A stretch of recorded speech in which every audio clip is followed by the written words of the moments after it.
Good evening, ladies and gentlemen. How we are doing for tonight's show is the Weebs of the Ring episode 34 of the podcast, and this is Stampede time. Liv was not done yet. This was a show fully involving the Judgment Day.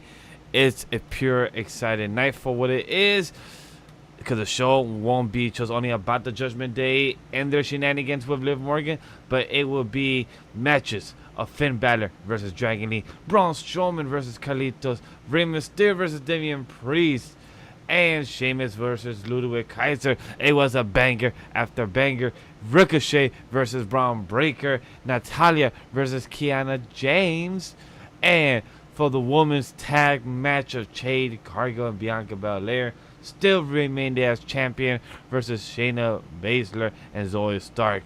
We got things to talk about those tag belts, because we got shit to talk about. And the New Day versus Authors of Pain. And for the weekly stories is a bit more of Sami Zayn with the drama with the Alpha Academy. And without further ado, Jey Uso shooting for the shot and announcing that he will be for the Money in the Bank. But you know what you gotta shoot your shot for? The damn rest of this show, because we're about to give you the conversation and the entertainment. So without further ado, ladies and gentlemen, boys and girls, children of all ages. That's right, we are here on a Monday night, a Monday evening, if you will, for your Weebs of the Ring podcast. Now, we are a bunch of weebs because we have anime in our souls, and we have thoughts of wrestling out of control. The trio of us loving the entertainment of professional wrestling. Now allow us to be the voices inside of your head as we go through the wrestling events of the evening, give our thoughts and predictions on what's to come, and provide an experience inclusive to all nerds. So grab your steel chair, yell for the table, and get put through an experience like none other. As always, we are brought to you by AniMa W3 Studio, and we are the Weebs of the Ring for your wonderful podcast journey. Yes, it is a lovely, lovely Monday evening. Hopefully everybody's had a good weekend. And as always, I am Why? Why Dom? Why does it have to be Dom when it should have been Watkins? Why, Liv? Why? man, I gotta give props to Dom. Like, he knows what he's doing. Man knows how to resist the temptation. You know, every man should want to be like Dom to resist the temptation of what it could have been.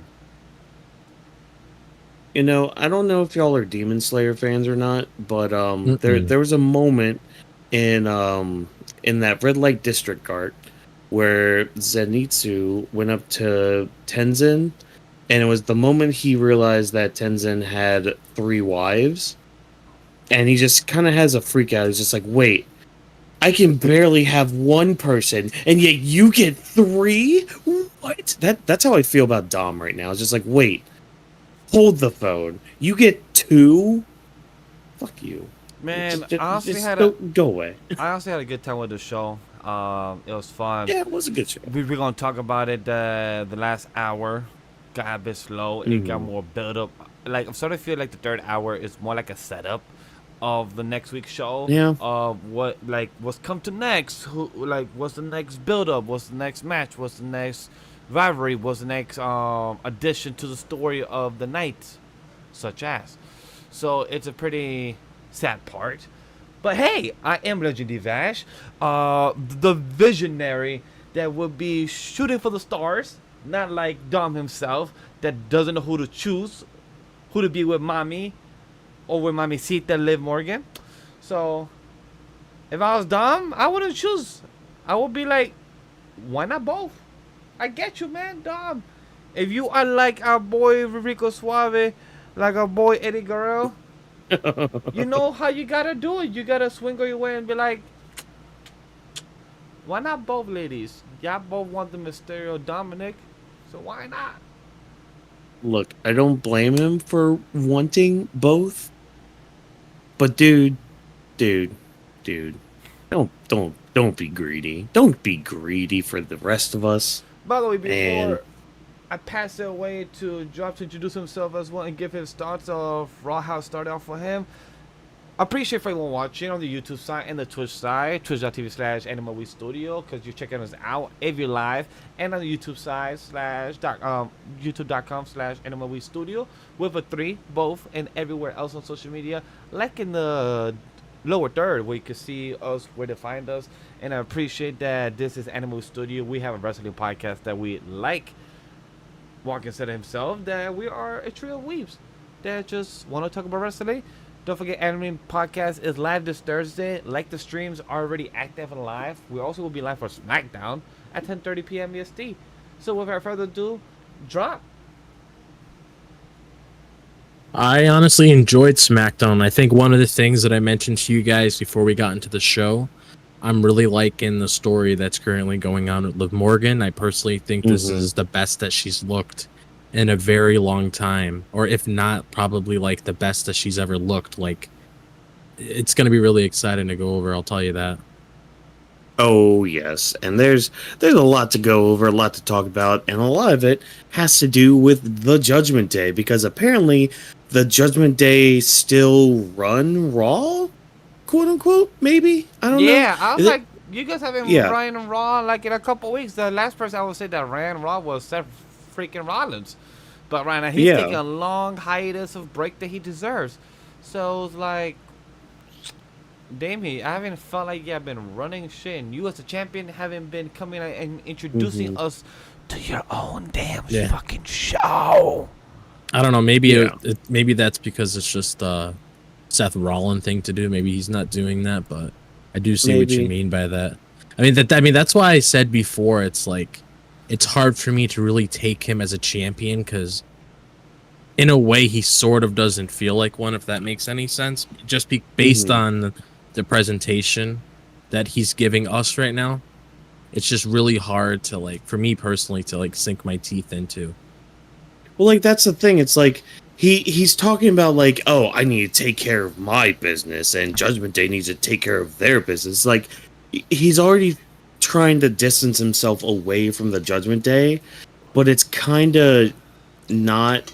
I don't want to say it's not working right now, because he's barely been doing stuff by himself, because Judgment Day is still involved and he still has to help out with them. But it's like, I don't know, it's this weird feeling I'm having, where it's just like, I want him to do more as the world heavyweight champion. Yeah, you still have Judgment Day stuff to do, but like, you can still help out your boys a little bit more, especially with Braun Strowman coming around. But I don't know, maybe it's just more of him being more protected of himself with the world heavyweight title. Or, I mean, conspiracy theory here, maybe most of it does have to do with Liv kind of getting into the other boys. Like, what if this is all kind of a ruse to get some sort of one-uppance on Damian Priest? Because, like, we've seen, like, him and Finn have a power struggle before, and so since Finn's kind of backed down from that,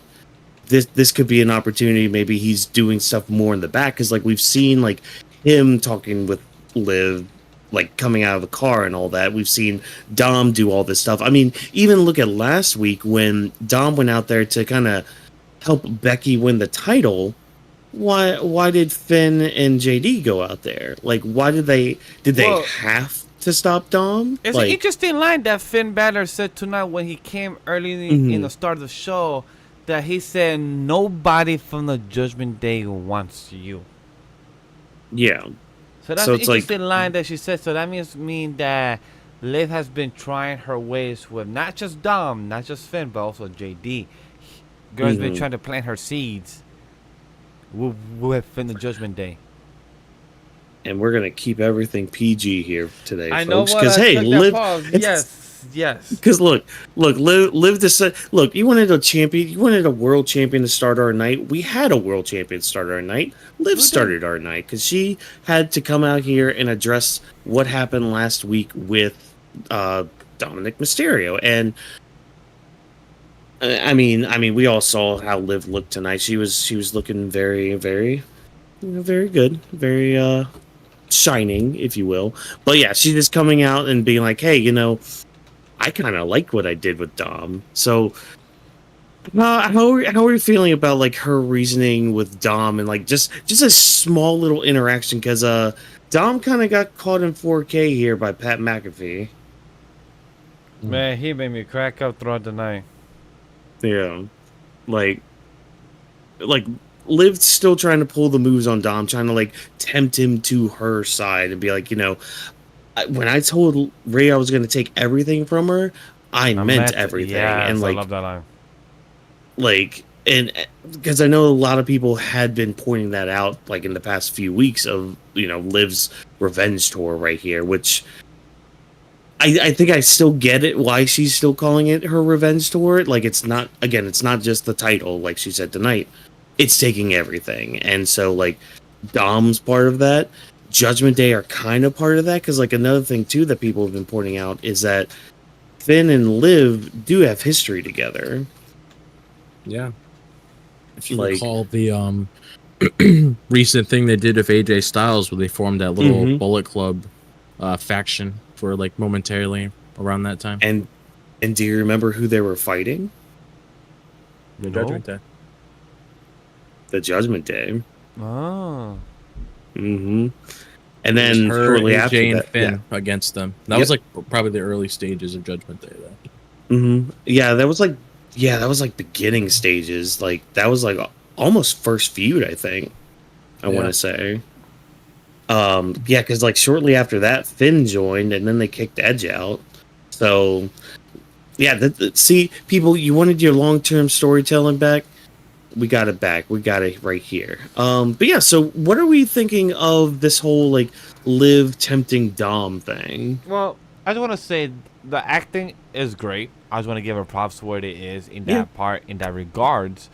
My favorite line that people were theorizing, like you said, Watkins, that people have been theorizing about what has the Revenge Tour succeed? Has it been failing? What has it been doing for her character narrative? Liv said herself, like you said, she will take everything away from Rhea Ripley, and that includes you. This was said towards Dominic himself. So she was saying, like, my plan is to take you away from her. That is the point of the story, and still continuing the vision of this is for the Judgment Day. I mean, this is for her revenge tour. Well, how has Dom been acting? I love how he said to Finn Balor much later in the back of their clubhouse, which I hate that we're still calling it that. It almost reminds me of like the Mickey Mouse Clubhouse every time. Same, it does all the damn fucking time. Same like, here. yo, my dude, like, like. I mean, practically like, at that point, he had R-Truth in it. It might as well have been the Mickey Mouse Clubhouse. It's like, yo. Oh God, R-Truth. What did you like? It doesn't help to show that somebody a faction is dominant on Monday Night Raw. When they call your fucking place a clubhouse, my G, you don't. You know, I'm not gonna lie. That might have been the moment for me where Judgment Day started being less cool.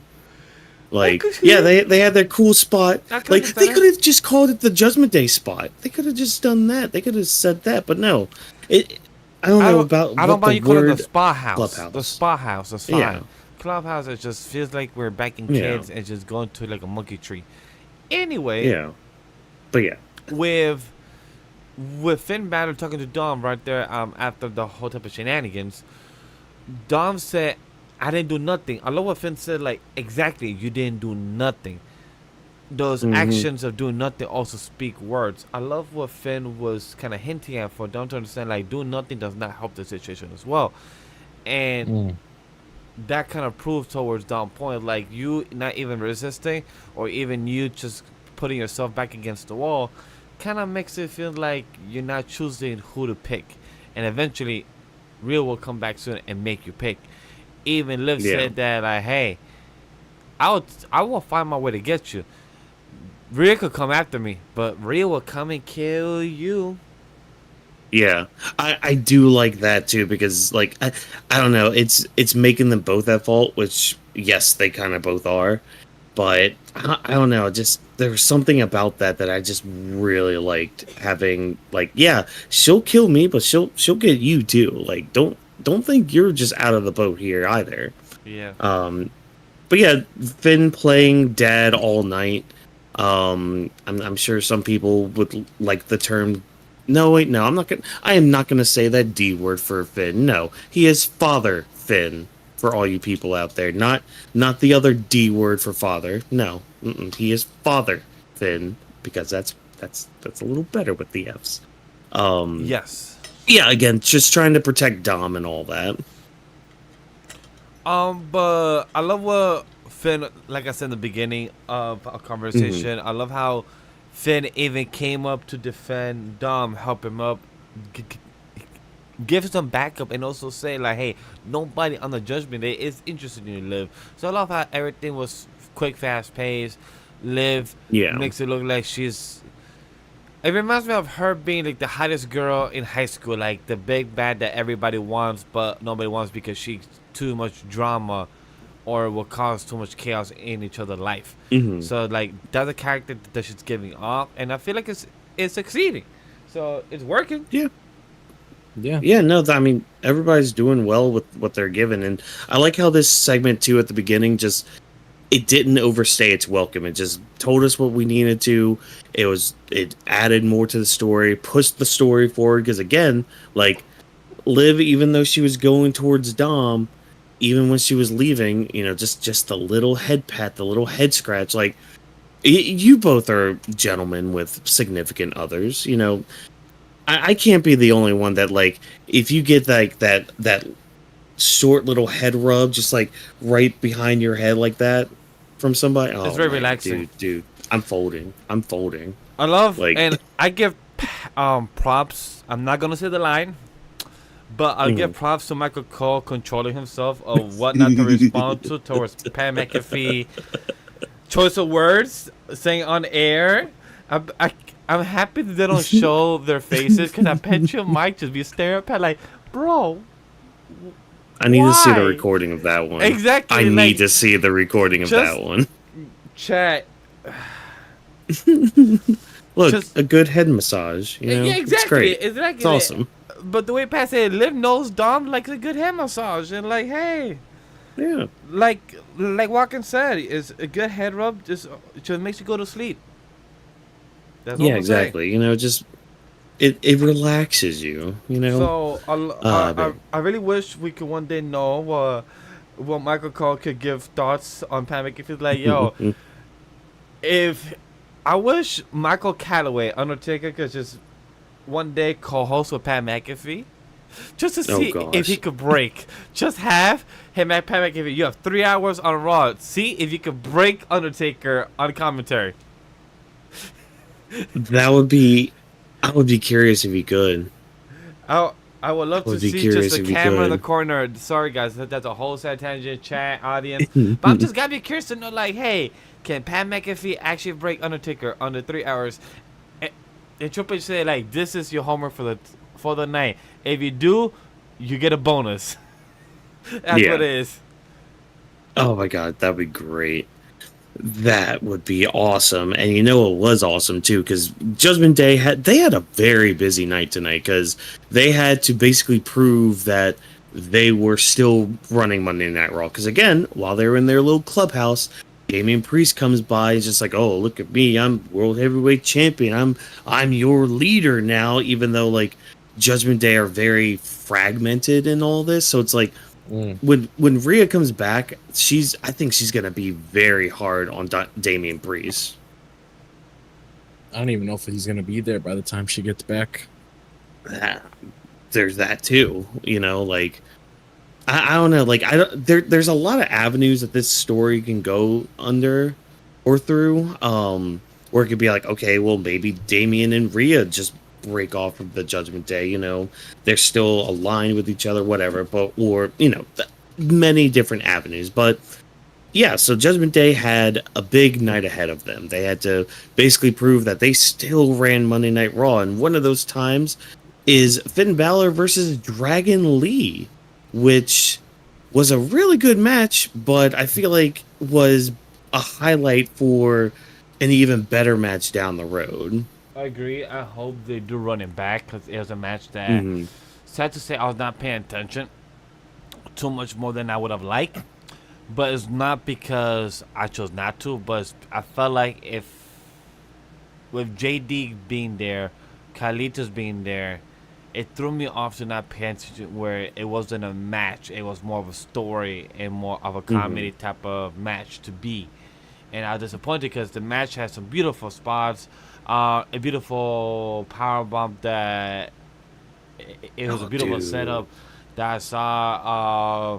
It was a quick flying, like a quick catch and flying between Finn and Dragon Lee. I didn't expect both of them to have very similar styles in that aspect. And like I was telling the guys off air today, a news report came out saying that Finn Balor was one of the people that did convince Dragon Lee to come join the WWE roster. And we also got a video package from tonight before we got to see the match. It was pretty interesting because it's like, I love how the company, Raw, Smackdown, WWE knows they haven't shown Dragon Lee to us in a while, that they need to give us a video package to remind us of who Dragon Lee is. That was the most funny shit too. Yeah, because a lot of the time they always have these people off the show. So whenever they come on again, it's kind of hard to really remember, like, well, it all depends on the person, but like from the casual fans, the people attending the event, it helps them know like who these people are. Yeah. That's a good point. I want more Dragon Lee. Like, if you guys ever saw like some of his stuff outside of WWE, I mean, more recently he did a stunt in AEW and all that, so he did some stuff there and before coming to WWE, and like if you saw some of that, you'd be like, okay, where's that Dragon Lee? Why is that Dragon Lee not here? You know, and like some of the matches he had with NXT in like doing the North American title stuff, they were pretty good too. That from what I saw, but I want him on the screen more, and like there was a lot of interference in this match too. Like JD just constantly getting up there and Carlito out there. I'm like, I'm sitting there watching this match, and like I know one of the LWO, you know, in kayfabe is injured, but where's the other one? Where's Zelina Vega? At least, So, like, why? I'm a bit confused about that too. Are we not? Yeah, It's like they're supposed to be a group. why the fuck is Rey Mysterio coming out with Braun Strowman and now with Dragon Lee?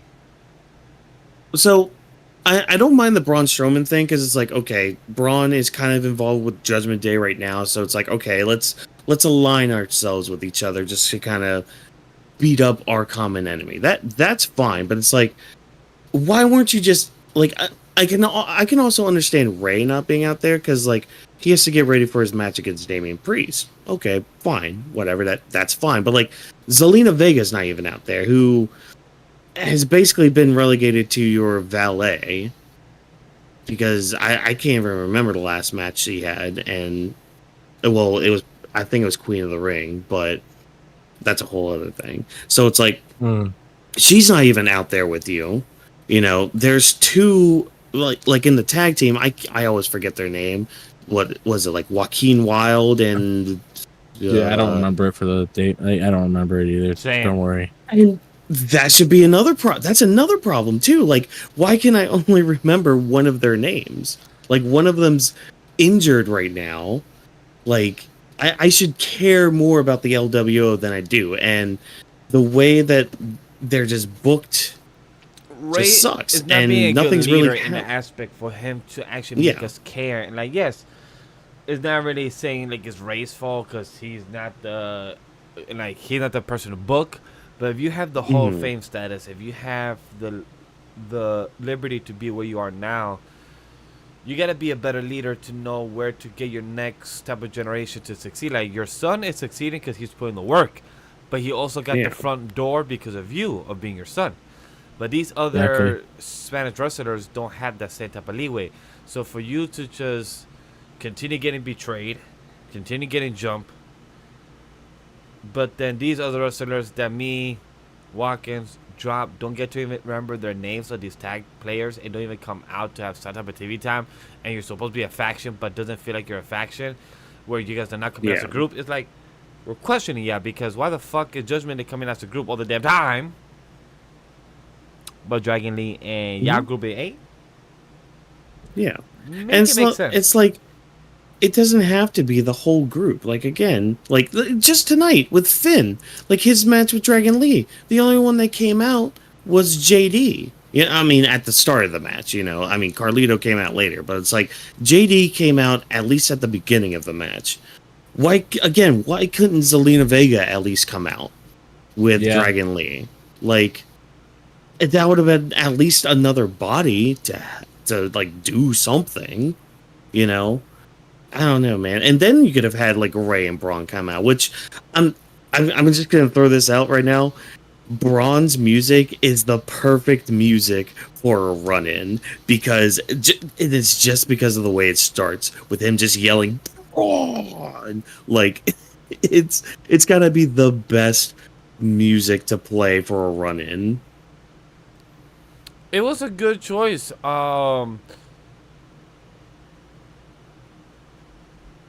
Question: are we moving into Braun Strowman match versus Carlitos? We will be. Because I was just gonna say my last thing, that I hope that Finn Balor Dragon Lee does run up the match again once more time, because the match I was definitely interested. I was watching, but not fully hooked in, and I want to be hooked in, and I hope to see that because we need a Finn Balor concentrated match of his character. We have not seen this since last year, September or August, I believe, when he was versing Seth Rollins for the title. So it's like we haven't had that in such a long time that I hope to have that run back once more. Yeah. But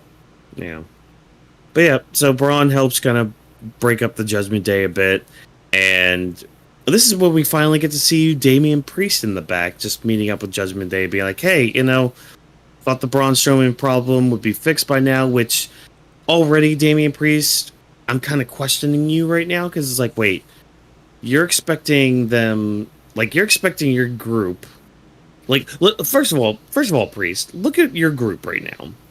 You have Finn Balor, and you have JD McDonough, and you have half of Dominic Mysterio. Okay, fine against anybody else. Against Braun Strowman, do you really think that somebody of Finn's stature, somebody of JD's level, and somebody who is half broken like Dom, you think they're gonna be able to take out Braun Strowman of all people? The only person that could be able to take it on Braun Strowman is you, the person that's asking. And even then, I kind of highly doubt it, because you're basically like a newborn tree against like a freaking cedar oak or something. Like, come on, dude. I question leadership. Like, yo, why am I gonna ask the smallest dude in the group? Hey, JD, go take a Braun Strowman. Unless JD is like a Braun Breaker or like a Riccochet high flying to do crazy moves to versus like a Big Show type of fella, then JD, go take up the big man, the 7 foot tall Braun Strowman. They always set themselves up when they do that. I don't understand it. Yeah, I don't get it either, because like Priest has this hands off, like laissez-faire kind of attitude towards being the leader and all that. So I'm just sitting here thinking, okay, Finn, please take over, please take command, because this isn't working with Damian Priest running it. Because, like, again, he only cares about his World Heavyweight Champion thing, which, yes, you should be focused on that, sure, obviously, but like, you also have a group that you need to kind of help run now that, because now they're just proving the point, and I feel like that's part of this story too. They're proving the point that Rhea was the true leader of the Judgment Day. Yeah. Oh man, but yeah, Priest basically says, "Hey, Carlito, you want to hang out with us? All right, take care of Braun Strowman." Um, how we how we feeling about having Carlito versus Braun Strowman here? I mean, to me, honestly, it's just a recipe for disaster. I didn't really see anything Yeah, too big coming out of that because I already knew as soon as they announced that match, I was like, okay, yeah, it's just gonna be a quick squash match because for the most part, they're just throwing Carlito in these matches where he just easily gets his ass kicked. Yeah, So I never like- really expected it to be like a fair fight by any means. not at all. Um, And I mean, even this match was just a whole lot of nothing, to be honest. Me, it sucks to say, I didn't give two shits about it. My boy Carlitos, I'm happy to see you back. I'm happy you're working. I'm happy you're paying the bills. I'm happy you need what you gotta do. But like the song "Bad Boys, We're Coming for You." Well, Carlitos, I don't see you in the Bad Boys. So how can you like eat an apple? You don't got the song. You don't got the vibe of being a bad guy. Man, it looks like you're just a coward trying to run away from your old group because you couldn't hang. That's it, really. And like, I think I do see the mindset, especially how the match ended. I mean, it ended really quick, obviously, but like again, we had so much interference with Finn and JD that really the whole crux of it was to just beat up Braun Strowman. And I'm not gonna lie, I was actually kind of surprised and somewhat happy that JD McDonough actually kind of got a W in a beatdown segment. Like, he took that steel chair and just wailed on Braun Strowman. It was kind of cool. I had to give JD some props there. He at least took some sort of a W. With JD, I'm glad he got a moment. Cause that's many less moments he is gonna be having lately. Cause until he becomes a tag team with Finn and actually means something, or until he goes by himself individually. Cause right now I feel bad for JD becoming like a laughing stock. Cause I know like in the UK NXT and in NXT last year, he had a good reputation. He has great moments, and he was trained by Finn Balor as well. So I'm just hoping the best for JD. Yep. Also, I guess Dom can now be a bit more physical because he attacked Braun Strowman.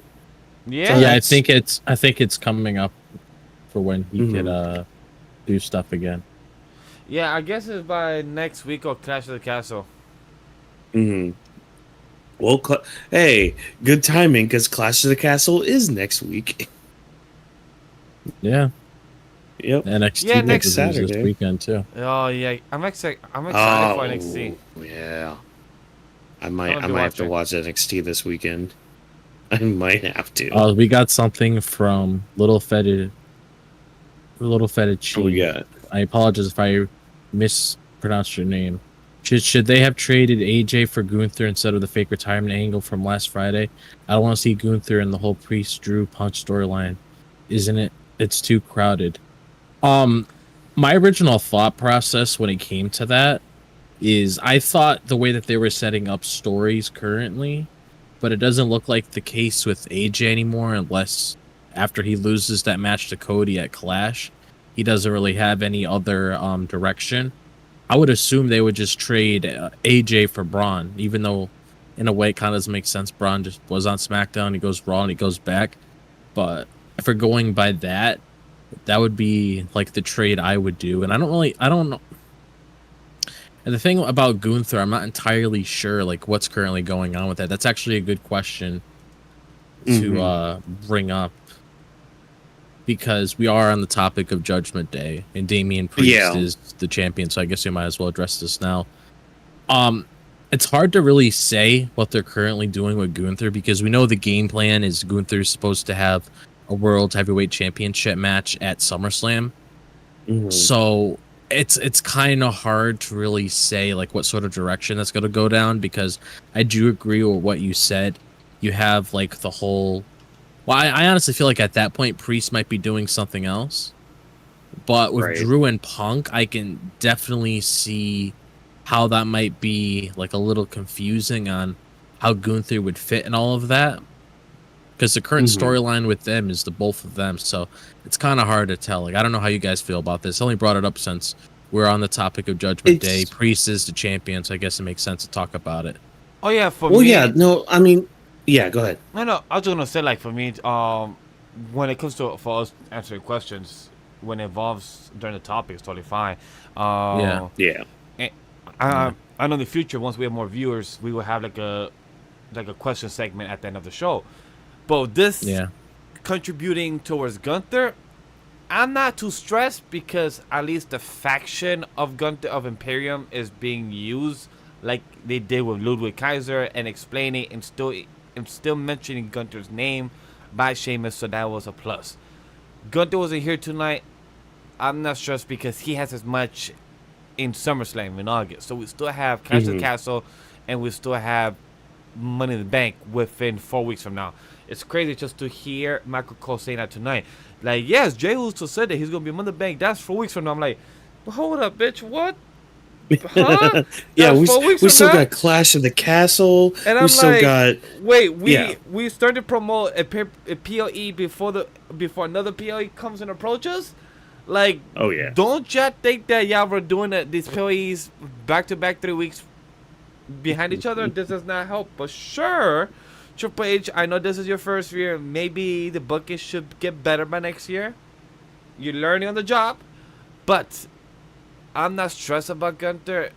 As long as he doesn't involve himself after this Drew and the Damian feud that's going on here, depending what's the results after 2 weeks from now, then we could see Drew be as champion, and if he fights anybody over Money in the Bank, that's when Gunther could interview himself back in the mix, because that's when he needs to promote himself, that he's going to be fighting him at SummerSlam in August. So I'm not stressing him right now, but I get where the audience and viewers like this is getting to mix up. And with AJ's retirement, they could still use him as a switch trade-off after this round 2 feud with Cody, because then Nick Aldis could be like, yo, I'm done with you, Braun, and I'm done with you, AJ. Let's Adam, let's switch. I like Braun. He used to listen to me. AJ's not listening to me no more. You could keep him over there now. So that's still a possibility in the next couple weeks. We just gotta see how the producers and writers see this and the audience reception, because a lot of people, fans need to understand, we are the small fraction of the 20% of the wrestling community that are very outspoken. The other 80% are just the fans that actually go there to to the arenas and just keep it simple, that don't complain online. Yeah. So that's my long answer to that. So I think Clash of the Castle is gonna really give us a good look at where we're gonna be looking at for SummerSlam when it comes to the World Heavyweight title picture, because like some of the theories that I've been seeing going around right now is that Punk is going to get an insane amount of heat by costing Drew the title in Scotland. Like, yo, if he travels to Scotland, my God, that would be something he'd do, to be honest. I don't mind it. It would be. I didn't think about it, and I don't mind it. Like, fuck. And the thing is, too, he's been kind of quiet lately, too. So, like, him just showing up in Scotland and just screwing over Drew McIntyre, hey, there's a thing. But, like, we also had seen, I don't know if you guys saw this or not, from Friday, Drew was out during the Dark segment after SmackDown went off the air, and apparently he got on the mic and said, hey, Punk, if I win the World Heavyweight title, you can get the first shot. So it's like, okay, you said that, even though it was during a Dark segment, but like, they gotta know that people are gonna be recording that shit too. So it's like, okay, you said that, you did that. Is that a possibility then? Does Punk help Drew win the title then? In that case. But then like you kind of start thinking about like all the other pieces, because it's like, okay, well, part of the whole Drew Punk segment, like them getting together and fighting for the title and all that kind of ties into the whole like setting up for Punk and Rollins that we were apparently supposed to get this past WrestleMania but didn't, because injuries and all that. But like, we could be going towards that, or like, but then then we get into the whole Gunther thing, and it's like, okay, what do we do with Gunther? And it's like, I gotta kind of look back too at like Punk's recovery time and how things are going, because like shortly after SummerSlam, we have Bash at Berlin, which is like what they'll be building Gunther up for going into that show. So it's like, okay, will he be World Heavyweight Champion going into that show? Like, how are we going to be doing all this? But then, like, you go into the Judgment Day stuff with things. It's like, okay, the story with that is kind of jealousy for the World Heavyweight title and for, like, the Money in the Bank briefcase, and how that kind of started this whole rift with the Judgment Day. So it's like, does that feud need the title? So, like, you kind of start thinking, okay, what feuds need that World Heavyweight title for it? And again, I think next week at Clash of the Castle, we'll get into that. We'll finally start seeing some of those stories take shape and where we might be going for SummerSlam going forward. It's been an interesting hearing your answer, because like I feel like hearing your opinion on the question is like I heard like 6 type of different routes of where they could go. Yeah.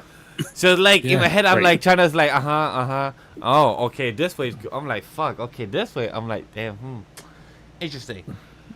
Yeah.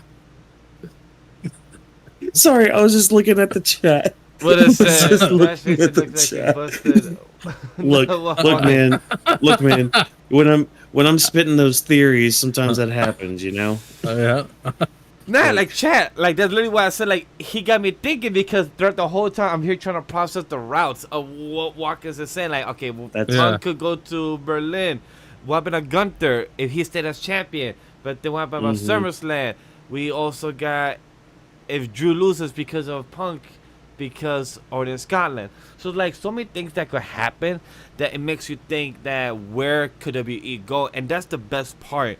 When pro wrestling is unpredictable, like we have our theories until we get more information. That's where it gets interesting, because they have many options and routes, and when they don't go towards our route, it's now more like, okay, this is interesting, or damn, this may not go well. But then once it gets executed, that's where like a lot of people, because there's a few of the matches of the night where I'm interested, but I just want to see where it goes.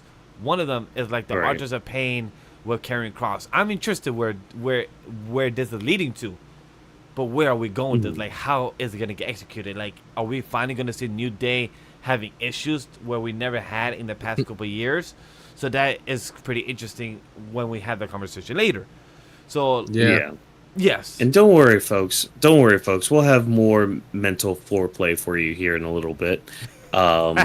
But speaking of all that wonderful foreplay, I mean, Liv comes back out to kind of help save Dom a bit, but it's fine. It's whatever. She just keeps doing her thing. But hey, you know what? Judgment Day's not done for the night. No, we are not. Because our main event tonight was Rey Mysterio versus Damian Priest, which I'm not gonna lie, it was kind of like very lackluster. I didn't care, to be honest. Yo, like it was a lackluster match, because when I said the match started at 148 with fucking with our entrances, the match started at 10:51, and the match was only for less than 10 minutes. When you're the champion and a Hall of Famer, to have a 10-minute TV time main event match, I felt bad, because I'm like, we had Gunther and other people having 25, 20-minute or less matches a couple of weeks ago for main event, and Lyra and Io did an 18-minute match a couple weeks ago. The match was actually a lot longer than the first women's tournament. So I'm like, combined. What the fuck? Like, this being a 10-minute match for a Hall of Famer and a champion, I was disappointed. I was happy to see the match overall. It was cool for 10-minute matches on the flips for Damian, doing the power bomb for Ray and everything. All those things were really nice, but I just felt like it was losing time, and it was entertaining for it. That's the thing. I was more disappointed about the main event, if that makes sense. No, I get Yeah. that. I felt the same way. Like, I don't know what it is with me recently, but it's like Mhm. the stuff that involves Ray for some reason, I'm not really like that interested in. It's no disrespect towards him or anything, because he's great. Oh yeah, and no. he's earned to be where he is now. It's just a lot of the matches that Ray's been involved in recently have been like pretty much like nothing matches, where it's like, okay, he's just there, and then the match is like what, 7 or 8 minutes long, and it's over. Like it just feels like it just comes out of the blue sometimes. Maybe that could just be me just still looking back at like the constant LWO and Legado del Fantasma matches that we got all the time. So whenever I see something like this again, I'm like, oh shit, what's going on here? I mean, now we're starting to see that for Andrade now. I hope that's not Andrade's only direction on SmackDown, because that would kind of suck. Yeah. And I mean, I kind of said it in our notes here too. It's just like, this is basically the same Mysterio match you've seen, like the same like David versus Goliath, which, don't get me wrong, Mysterio's very good at those kind of matches. Oh yeah. But again, I'm in the same boat. It just like, this just felt very samey. There are a couple of cool spots. Like, it did kind of pick up near the end, but you know, that's when we started getting all the interference again that we've been seeing all night with the Judgment Day, which, fine, you know, they made the promise, they made the declaration that, hey, we're gonna remind everybody why we run Raw. And okay, yeah, fine, do the interference stuff, like beat up people, great, awesome. Kind of a shame though when like you have one guy named Drew McIntyre who is also quote unquote injured right now, and he basically takes out the entire Judgment Day by himself. Like, only getting distracted because he's yelling at Michael Cole. But I don't know, man. It just, the match was just and I mean the stuff afterwards was fine. Especially with Drew, because like I've been wanting more for the build. Because hey, fun fact, if you guys didn't realize, tonight on Raw, Drew McIntyre is supposed to be facing Damian Priest in like a week for the title, And the promos, and we've had like one segment. Yeah, that's where I'm kind of like lackluster, not invested in the match. Like, again, that's what I said earlier. Oh, it really is during next week. Wow. Yeah. Yeah, Next Saturday, it's next Saturday. So next Monday, I guess we should be getting our signing. They need to contract. space these pay-per-views out. I'm sorry. That's literally why I said in my Stampede joke that these things should not be 3 weeks back to back. When Michael Cole said that, oh, Jey Uso is going for the Money in the Bank, the PLE's in 4 weeks. I'm like, Michael Cole, do you also know that another PLE's in 2 weeks? Yeah. Like, these PLEs should be better suited within 6 months of January and February of having Royal Rumble and then the Elimination Chamber, and then whole month of March have nothing. But then April we have the WrestleMania, and then boom, we have 3 PLEs in May to June back to back, and then Money in the Bank. That does not make sense for the booking and the storytelling, chat. It does not. Oh Vash. If only you could have been around during, what was it, 2016, 2017, when we were getting what felt like a pay-per-view every 2 weeks. Yeah, that was something. Now, granted, in that defense though, it was at like they were actually doing like a hard split with the roster, so it was like a Raw pay-per-view and then a SmackDown pay-per-view. So like, at least it was like different people you were seeing on the different events. Well, that's what they did back in the day when it was back in 2009 or 08. Some other PIEs, the main person that main evented who held the WWE title main evented that night, and then the next PIE or the pay-per-view, whoever hold the War Heavyweight title would main event that night. So like they will swap every other PIEs, but right now they're over being oversaturated. But just to keep the conversation with Rey Mysterio and Damian Priest, Yeah. it's like the match was fine. It sucks to say I have no other conversation to add for this when we wanted more. When this could have been a 20-minute match or a 15-minute match at least. When the third hour was starting to feel sluggish in the first 20-30 minutes, you could have built up the last 30 minutes of the show around that, where the match with Karrion Kross and Xavier Woods, Authors of Pain versus New Day, that could have been built up a lot more as well, because that was only a 7-minute match, I believe I counted. So it just felt like bad pacing, like you just said, very rushed, 100%. Yeah.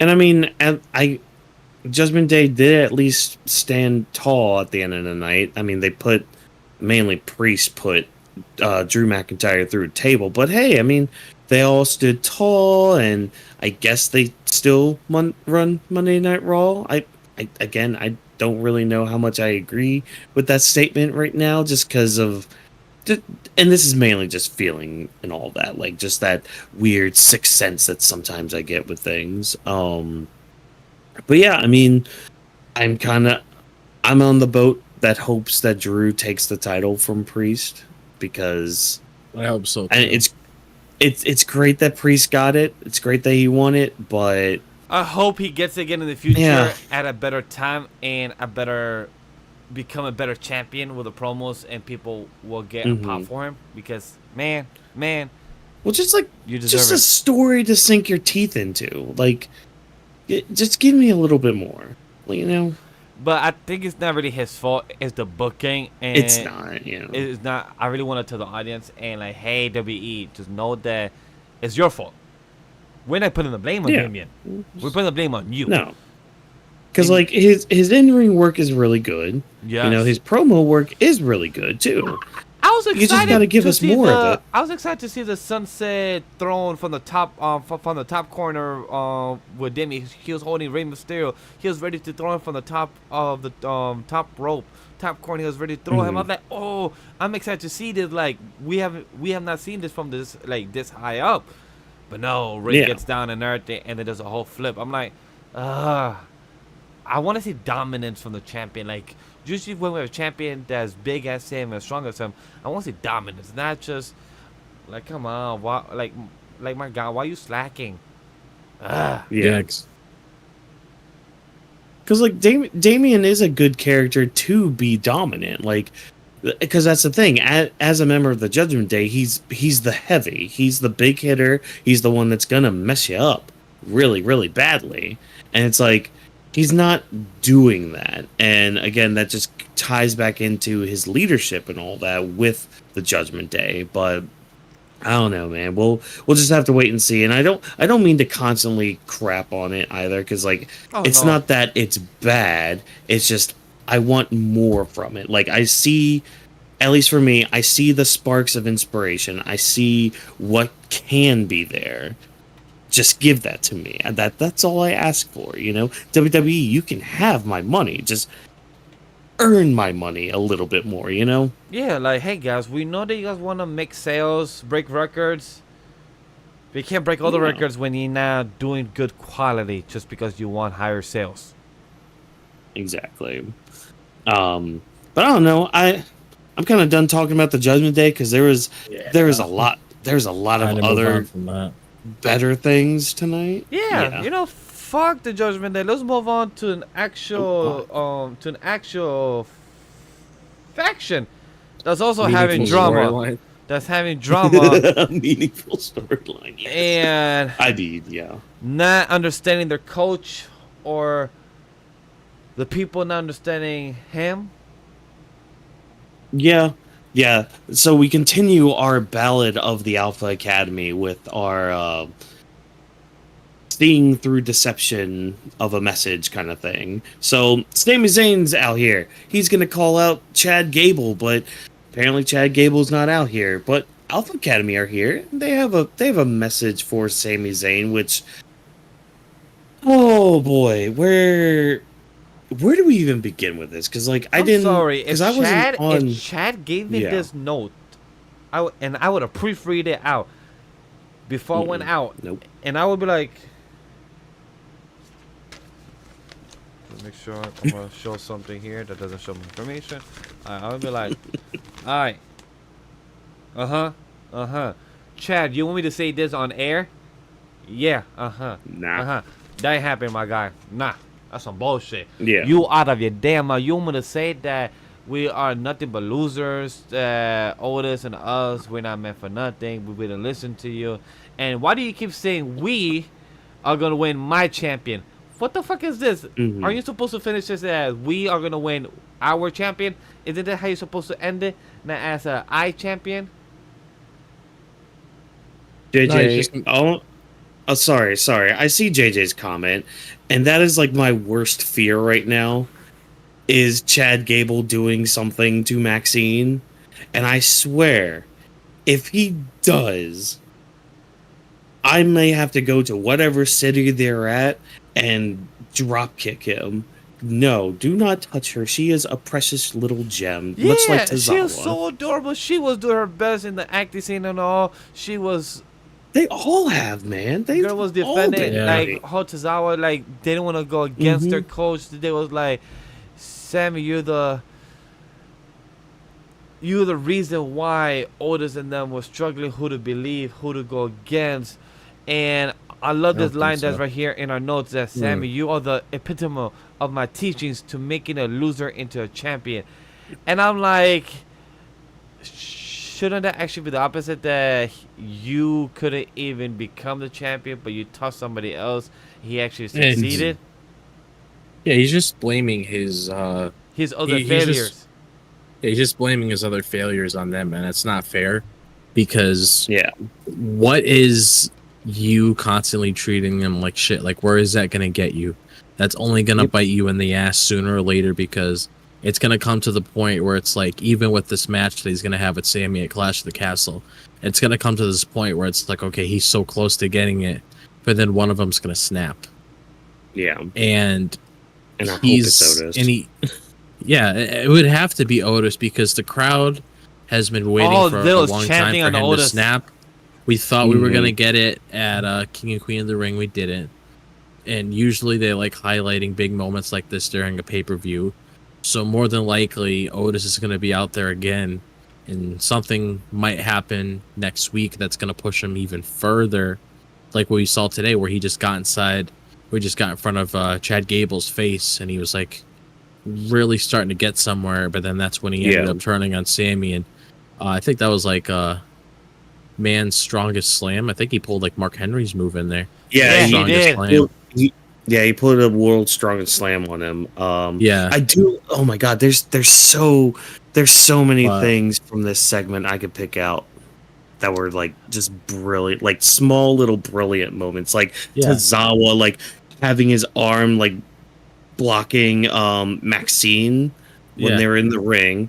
You know, like things like that. Otis's like constant struggle the whole time for like wanting to still be a good guy, but like oh my god, there's so many layers to this story. Add that I love it. I love Otis getting the pop that he did. Like everyone, like once he defended, once he got into front of Tozawa and Maxine, and just locked eyes on Chad. I love how the audience was just screaming Otis, Otis, Otis, and it just was great to see that.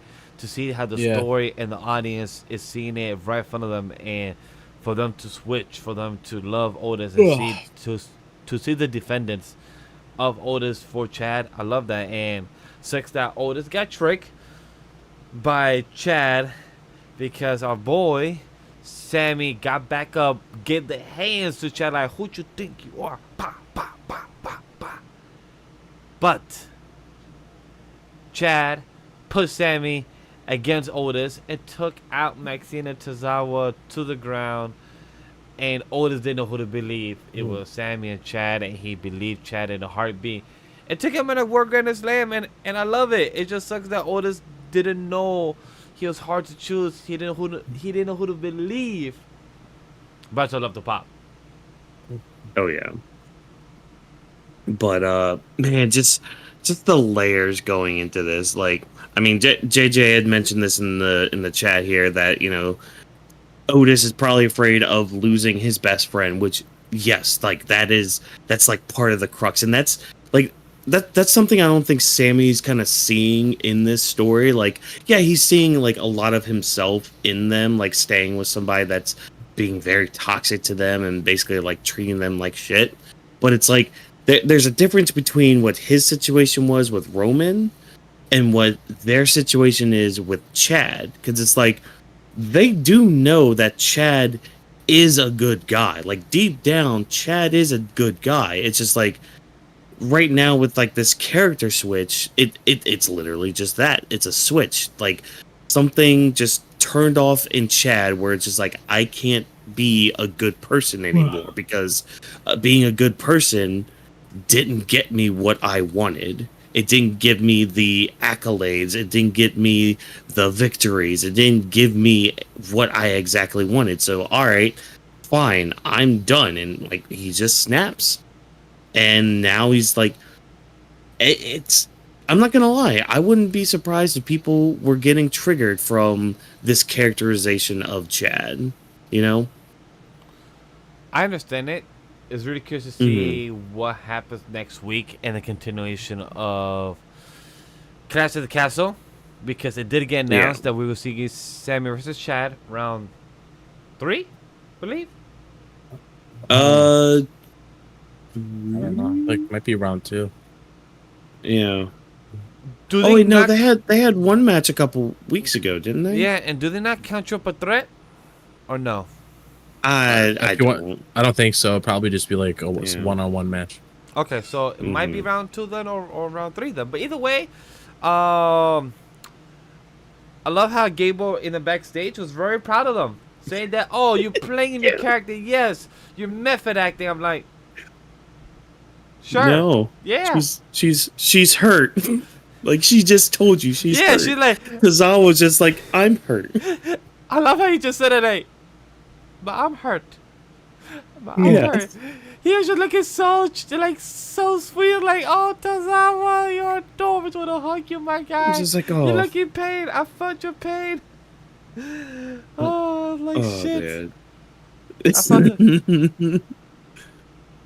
But yeah, no, like, I loved that delusional moment of Gable back there, especially when he went up to Otis. He's just like, Otis, you're my number one dude.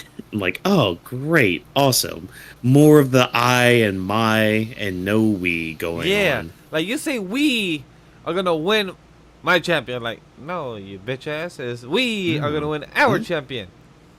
Yeah, exactly. Yep. Ah, man. But yeah, I'm looking forward to Chad versus Sami Zayn at Clash of the Castle. I think it's going to be a really great, awesome, fantastical match. Looking forward to it. Clash of the Castle is starting to kind of build up into a good pay-per-view.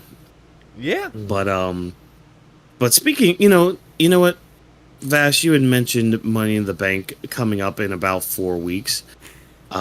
We may have gotten a little hint of who our participants for both of the for both of the ladder matches to be. That's right, Mr. Yeet himself came out, Jey Uso, who gave a promo in the crowd. This was actually pretty dang cool. I don't remember the last time like a legit promo like this was in the crowd, or at least like it was with Seth on the steps with the crowd. It was with Seth back in 2 weeks before WrestleMania. Okay, well, I'm just a little dum-dum that can't remember things. No, it's fine. Hey. Oh yeah, no, it's all good. We gotta remember like 2 weeks of each episode on the 52-year soap opera of pro wrestling. That's a lot to remember. Oh, yeah. So good that we have 3 people to discuss and help us remember and trigger back memories. And yes, JJ, we are tired. We are gonna bed soon after we have our show. But this is what is our goal, to have a late night show talking about Raw, Smackdown. Yeah. And if we do yawn and shit, hey, you know, it happens. As long as we're entertaining you and giving you the opinion that we have. Like our boy Jey Uso, he fucking exists. He literally just came out. have an intro. The camera pans in, watches from the back. The audience of Hershey Park of PA have no rhythm. No. They got no rhythm. No. I don't know why that reminds me of the song of the Fairy Odd Parents. No I got rhythm. Yep, exactly. I got music. So for some reason, they don't know how to yeet dance like Pam McAfee calls it. He could have done a lot better. But hey, I love how Jey gave them, chances. Like he kept noticing, like, hey guys, let's get on beat. Mm-hmm. And I'm glad. Man, those kids were lucky. What's some lucky kids up there? They were like, yo, son, hey, son, come right here. Sit, on camera. Just stay here.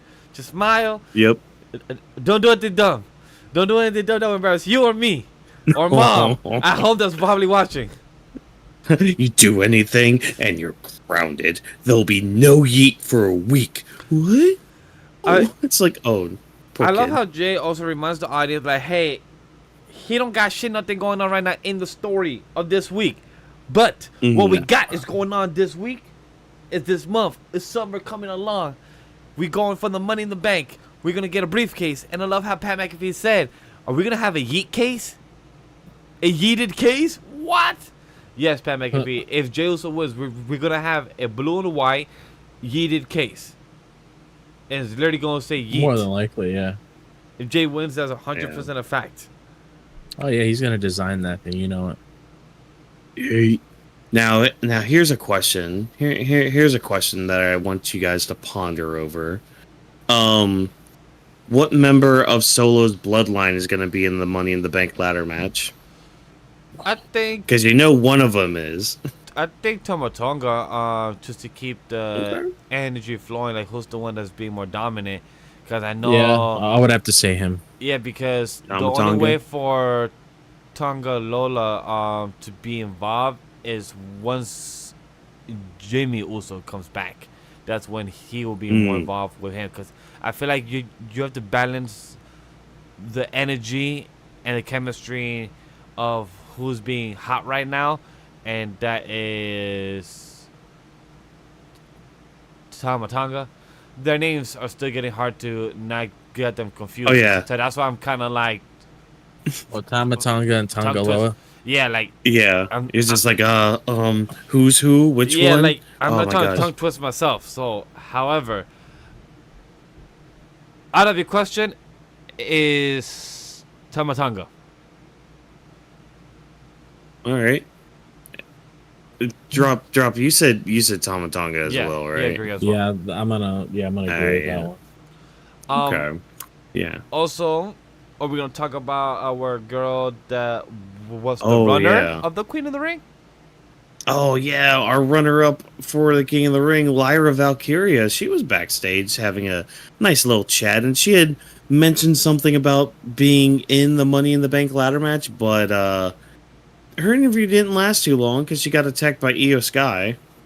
Drop, how you feeling? How you feeling about your girl getting busted like that?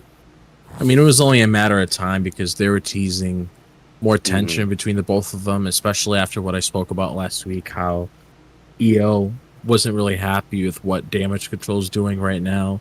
And obviously she's so frustrated because Lyra took her position to be in the finals for the Queen of the Ring tournament. So it makes sense why she acted this way. And I'm hoping this is like something good for Io moving forward instead of just sticking her into like what she was doing initially. Yeah. I'm just happy to see that Lyra was giving her mic work, her promo work, saying like, yo, I'm not being useful, but you know what I got going on? Just like Jey said, it's pretty interesting. Go for Money in the Bank. Become a briefcase. Might as well. I like how she's shooting her shot. They're going to see how the response is. And if Lyra wins it, if she gets a black briefcase and have some wings on it, But some wings on the That'd be actual cool. case on the side, that'll be fire. Yo, Lyra, Oh, yeah. I got the idea. Let me draw you the rough sketch and I'll send it to you. I got the idea. Cause I will definitely buy that briefcase.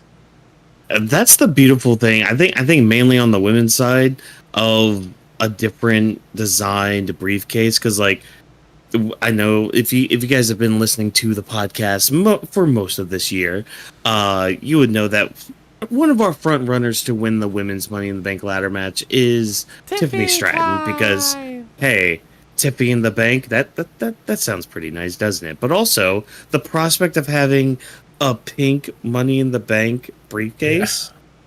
She's still my pick overall. Yeah. Oh yeah. Same. Oh, that here, is. same I here. think like, all our picks right now for her to be the case. That's for sure. Oh yeah. Yeah. But Lyra would Hell, definitely I will be buy. good choices. Oh, yeah. I will buy that pink Money in the Bank briefcase, and it I will will buy it sit too. right with the other I will briefcase. buy it Like- too. I don't know where I'll put it in my room, but I will buy it and put it in storage. Yeah. But yeah, but we did get a match set up for next week, Lyra versus Io Sky.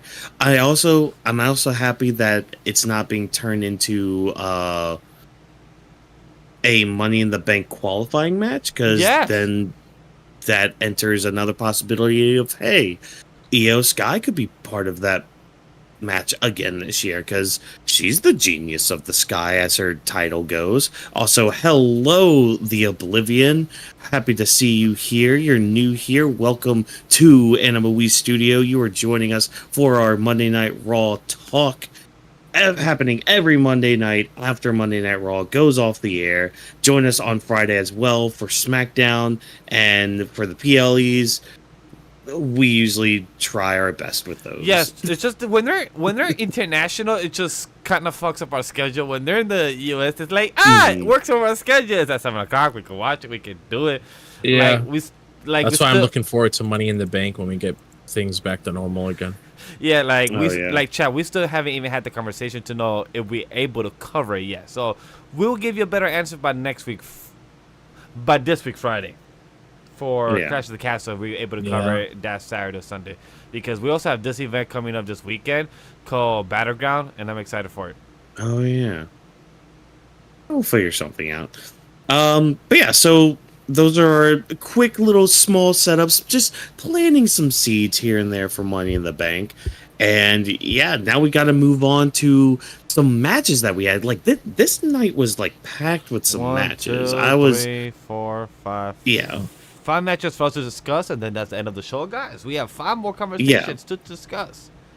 And that's the thing. There were already like 2 other matches before that, so we had like 7 matches tonight, and some of those weren't even. There's one stinker in there we'll go over. Oh yeah, we had. For the night Raw of a 3-hour show, we had 8 matches in total. Yeah, and. Oh, speaking of, the number 7 and the numbers 8, seems like we have 7 likes going. So hey, if you haven't liked the stream yet, go ahead and like it. It's right, the button's right down there. Try to reach that goal to 10. Oh, you came from JD's stream, JJ? Nice. How's he liking the show so far? Let us know in the chat. I wouldn't mind hearing that.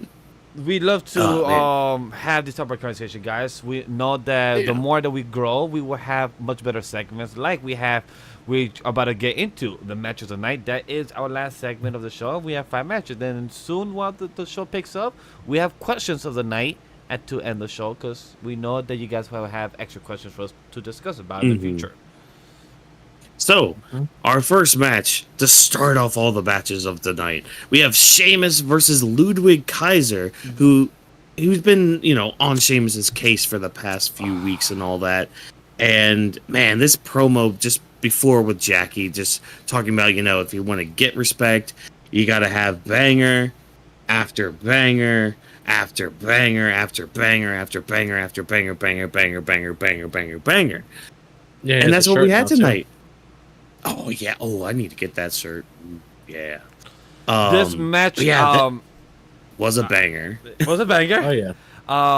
Was my favorite match of the night. My number 2 favorite match of the night is the one that we're gonna talk about after.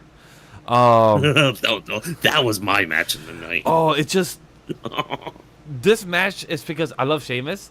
I love the other two guys we're gonna talk about, but they're still new to me.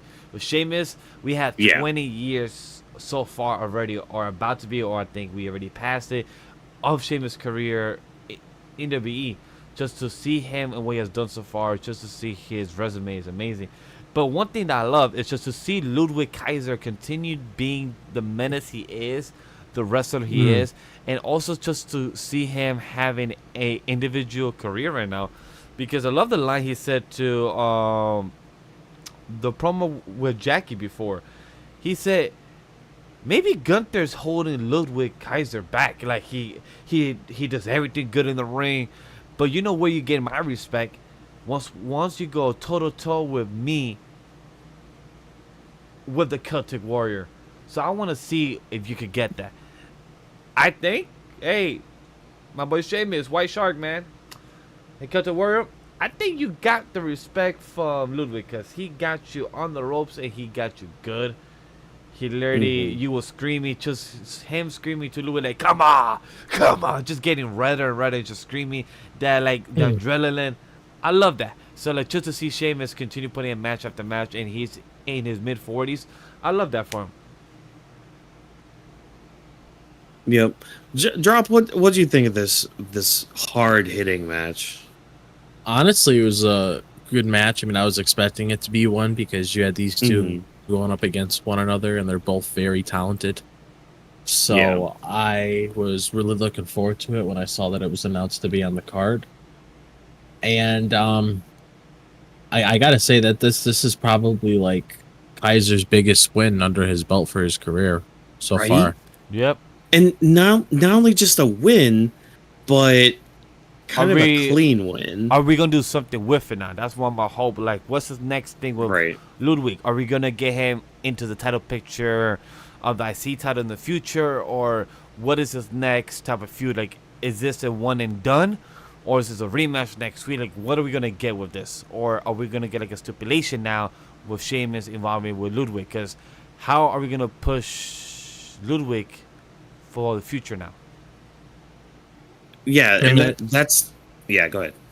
I was gonna say I definitely feel like it's gonna be a continuation. Like I don't think the feud between Kaiser and Sheamus is over and done with. Like it's just gonna be this one match and that's that. Like I definitely feel like they're gonna do more. Yeah, I think they're gonna have a short series here. With probably Ludwig going over like maybe 2-1 and all that. Like, well, Sheamus will probably get him, and then we'll have a rubber match and all that stuff. But like, I mean, just shot out of the dark, quick little prediction here, and you guys may not like this, but yeah, I don't care. What's up? But whatever. Okay, all right. So hear me out. Let me cook something real quick for you. All right. So we had a seed planted tonight from Sheamus to Ludwig Kaiser. Something about maybe Gunther's actually kind of holding you back, Ludwig. Right. So what? Maybe maybe you don't need Gunther to be your own man, which we've kind of seen that in few spots here and there, especially with like Kaiser having this more killer instinct to him. Look at the feud he had with the Judgment Day, for example. So this win over Sheamus was pretty big for him, and as we said, if he continues on with the short little series with Sheamus, that's some good experience for you, Ludwig Kaiser. You're beating a former world champion, if you will. Oh, what's that after SummerSlam? Bash at Berlin. What if Gunther wins that title? What if somehow Ludwig Kaiser gets that shot? That could be a banger. Oh, so you're saying Kaiser and Gunther? Kaiser and Gunther in Berlin. I wouldn't mind that. I wouldn't mind that. Throw that out there. Now that could be either, maybe a 5-course meal, or it could just be a hot pocket being thrown into a microwave. Who knows? who knows what I'm cooking up right now? We'll have to wait and see. The one thing I like about Ludwig during this match is that he even went against Sheamus right knee before the match started. So it showed how cunning, strategic that Ludwig Kaiser is. That he will get his any way to become the winner of the outcome, even if he has to attack you before the bell rings. Yeah. And not only just that, too, just like that, the vicious attack he was doing on the knee of Sheamus, too. Like, that was the body point he wanted to pin, like, put that pin in. And, I mean, it benefited him greatly. I mean, Sheamus couldn't do the bro kick. He kind of stumbled on that, and Kaiser, again, he took advantage of it. And it just shows just the mind of Ludwig Kaiser, and just like that, again, it's just that killer instinct, like seeing that one body part and be like, oh, there's my target, going on with that. No. Look, you're getting called out. You're getting called out here. I'm like, what? Just the eyes are closed, but no. You might want to get out of Smurf Village out there.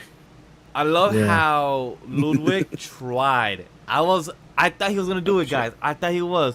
Ludwig tried to do the 10 hit banger from Sheamus. He did. Michael Cole was saying like, is he about to execute it? Is he about to? And I'm like, wait, is he actually about to? But then Sheamus stopped. I'm like, wow.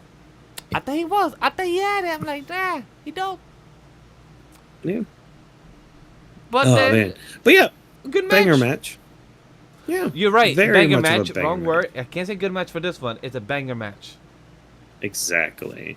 But you want to talk about something hard hitting. You want to talk about like a man just coming out and just destroying another man, just like laying him out, cutting him in half in front of his girl, mind you. In front of his beautiful girl, mind you. We had Ricochet versus Braun Breaker, which had some setup from, past few weeks. Even some setup tonight with, like, Ricochet talking with Ilya in the back. I do want to point out, I really like this rivalry that Ricochet and Ilya Dragunov have. Yes! Because we don't get too many friendly rivalries like this. I really love this so far, but before we get to the conversation, I do want to add, for anybody that did not see Raw last week, where I saw the clip of how Braun Breaker was on his knees, getting ready to fucking time the spear that he did against Ricochet. Oh my If God. anybody did not see this clip, go online and see this goddamn clip. The amount of times I've seen this clip on my timeline and IG, it's insane of how this man literally just eyeing his prey. Like this man, I felt like he was a jaguar, just watching the deer, just ready to get into the right moment and literally come and fucking hunt.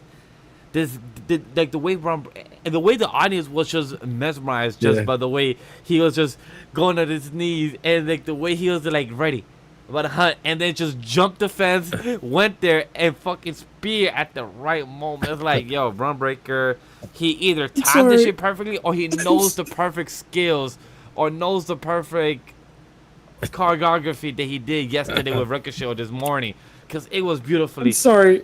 Go ahead, what happened? I'm sorry, Vash. The Oblivion just obliterated me with that comment. Oh my God. Yeah, I see it. Look. I'm gonna keep it PG. Nope. I see why. Look, see why Watkins was laughing. I understand. I understand. Look, man. All I'm gonna say is yes. That's all I'm gonna say. Look. Oh man, appreciate it though. Thank you for that, Oblivion. But yeah, this was a really good match. I mean, it was. Wait, I forgot to mention Braun with Adam Pearce in the back. Like, we're planting more seeds, because again, I'm calling it yet again. Braun Breaker is going to be the one to take the IC title from Sami. Yes, and we I'm not did say gonna that. lie. Or from Chad as well. Be a squash match. I just have it be a squash match. You did say that. Yes, you did say that before. let it be a glorified squash match, because like you don't want to like fully squash Sami because he is a fighter. Yeah. But like, I mean, goddamn, just the way Braun was moving tonight against Ricochet of all people. Like, Yes. I put it in our notes here too. Like, there was a point where I thought to myself, wait, is Braun faster than Ricochet? Weird comment, but Right? I Right? I feel like I'm about to describe like a Pokemon, but Ricochet is good in a flying scenario, but then during this match it was hard to tell because Braun Breaker, I will give it, on the ground he's the speed of a gazelle, because the way Michael Cole said it, that when he's running the ropes, he runs at 26 miles per hour, and then Pat McAfee said like, no, I think the ropes here are tighter because he actually ran at 25 miles per hour. I'm like, do any of you have a tracking to actually keep this correct? Like, Pat, are you just gonna shit this information out of your ass? Say like, no, Michael Cole, it's 25 miles per hour. I'm like, how do you have the information? I should love the humor and the banter for it. It's just like, please, next time, just have a tracking just for the fun of it, just to tell the audience like, yes, this is correct. Yep. I really hope they do a segment one day where like they actually sit there with like one of those police scanners or whatever. Those. And like sit there, just have Braun go back and forth on the ropes and see just how fast he actually is. But I love the question. The reason I say the but for Braun Breaker to be faster than Ricochet even in the air, when Braun Breaker did like a flip on the left corner of Ricochet and grabbed him to do a twist and land him to the ground, that got me shocked. I don't know the exact move. I'm still learning to know the correct moves to say on air, because I'm a fan of wrestling, but I just don't have the capacity to remember every single moves perfectly yet. But the way Braun Breaker moved during this match is amazing, and the way, even like you said, the way Braun answered to Pierce, said like, just straight without hesitation, I will break him in half. Yeah. I'm like, why do I feel like you're trying to speak like Darth Vader, like you're gonna destroy Sami? Like, yes, vengeance is here. I'm like, yo, Braun, tranquilito, my man. Like, I get it. Adam Pearce, I felt like Adam Pearce just looking at Braun like, bro, I already find you like for the past 2 weeks. Can you give me a break? I can't start a drink this early in the night. It's like I felt Adam Pearce just hear him like, man, just go out there, just do your fight with Ricochet. He asked for this. I didn't even want to give you this fight, but Ricochet. And I love how the cameraman continues showing Samantha's face during the fight tonight. It's like, yes. Oh, like cutting back and all that. And Pat McAfee is like, this is the woman that is the fiance for Ricochet. Seeing her man getting destroyed by Braun Breaker. I'm like, we already know she's in pain. Why you gotta keep showing her? Like, we get it. I feel bad for Samantha just seeing her fiance, seeing those ribs and spear tonight. Like, he's not gonna be crawling to bed. He's like, my spears, my ribs, on my obliques. Sorry, babe. We can't go one for all tonight. We gotta go all for one. Da-da-da-da-da-da. But drop. Yeah, what do you think? Honestly, like, I thought it was a good presentation for Braun Breaker, because I'm happy that he's finally doing something. He's no longer in squash matches. Like, he's actually being presented the correct way, and you're actually able to see what he's capable of in the ring instead of just doing a spear and the match is over. Like, you saw that Hurricane Rana that I talked about that he did tonight, which was really nice. Yeah, that's like, probably it. He could really go in the ring. That's why I'm happy they're presenting him in a better way, instead of people probably assume like, oh, this guy only knows 2 or 3 moves and that's it. So I'm happy they're changing pace with that. I'm tired of seeing that on IG, because I use IG at times, and I see WWE posts, and I keep seeing people on the comments like, can you stop showing us this copy and paste of Goldberg? I'm like, yeah, I don't know him then.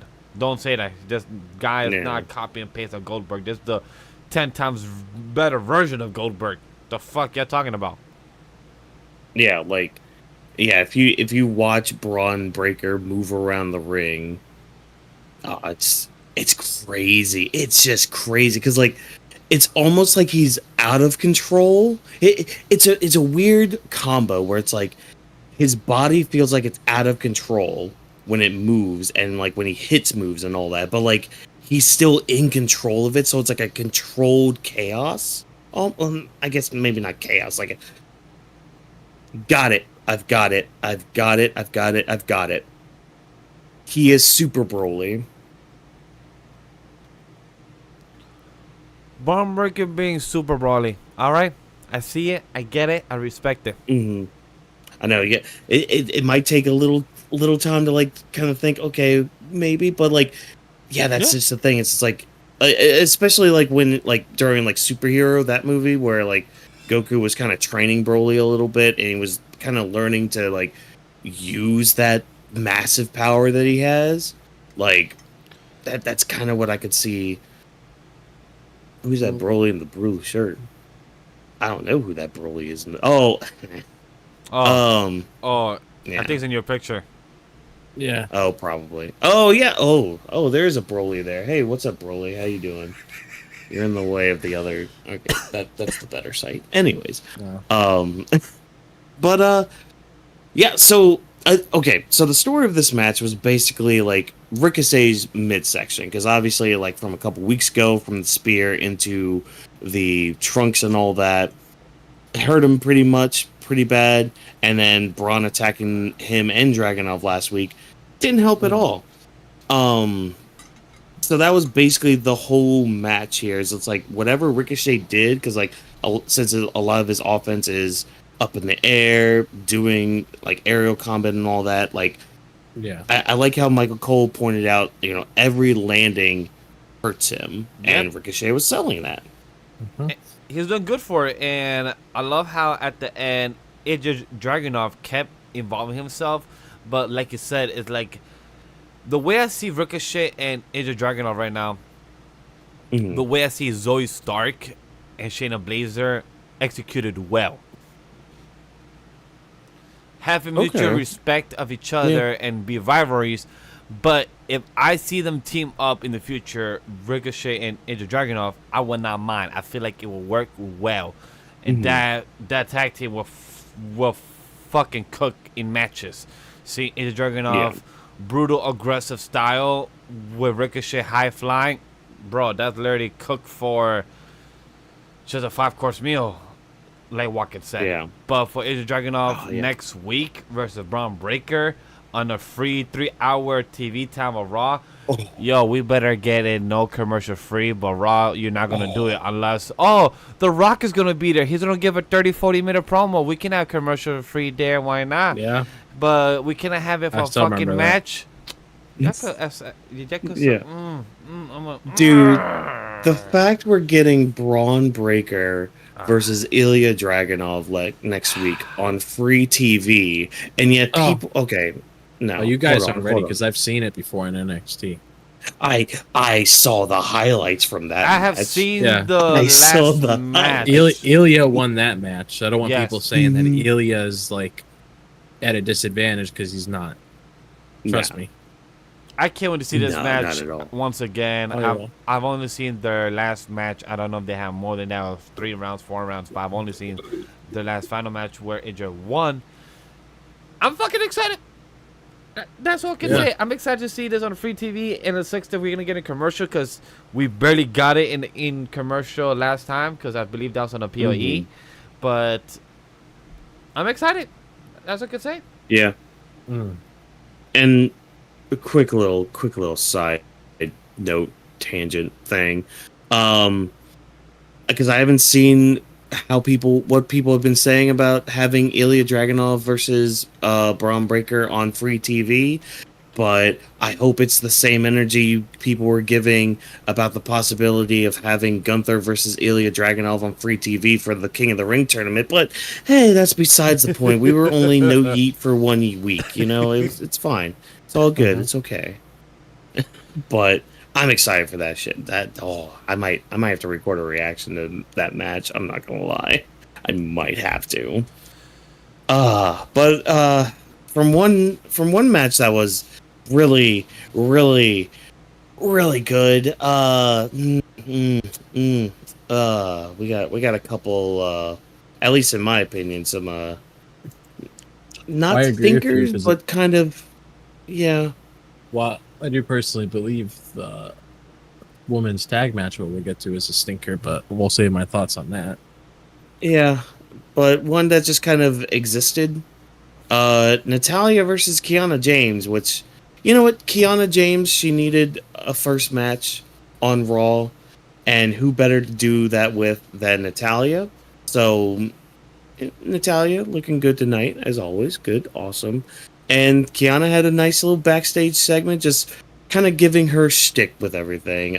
Drop, I think you're more familiar with Kiana James, so if you want to kind of talk to us a little bit about, like, at least with her promo here and some of her in-ring work here, because it was...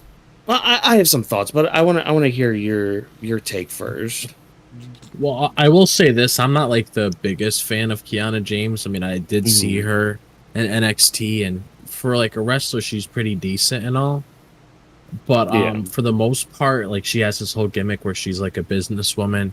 That's why you saw her trying to take orders from like Adam Pearce and stuff. Like, she was trying to be a secretary and all that. But for the most part, like I said, she's not that bad. But I'm just kind of hoping that she gets over with the crowd, because I really wasn't expecting the crowd to really know who she was when she came out. Because if you notice, when she came out, it was like a lukewarm reaction. Like, nobody really had any sort of spark come out. It was just complete silence while her entrance was going on. So I'm just hoping that she manages to do something to get over with the crowd, because that was one of the things that I was worried about when she got called up. Because I personally thought at first that it was kind of a random call-up, and that's no disrespect to her. It just seems like they were just picking names out of hats, and whatever name came out of the hat, that was the one, and Kiana James happened to be one of those very people. So I'm hoping this does something for her. I mean, getting in a match with Natalya as like a first match is always nice.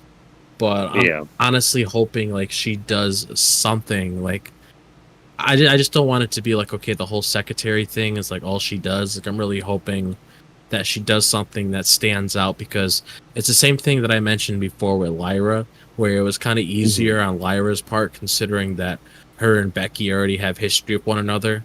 And since Becky took her under her wing, it was a lot easier for the crowd to fall in love with Lyra, where they were like, okay, I know who this is. She's friends with Becky. She seems important. I should pay attention to her, which is why they put them together to begin with. But with Kiana, I'm hoping to have some sort of game plan, because you can't just have her coming out every week just having these one-off matches and then that's it. Like, you got to do something. You got to hit your mark as soon as you can, because that's how it is. For us, it's different, but the casual fans, if you don't do something at that moment, then they'll just not care.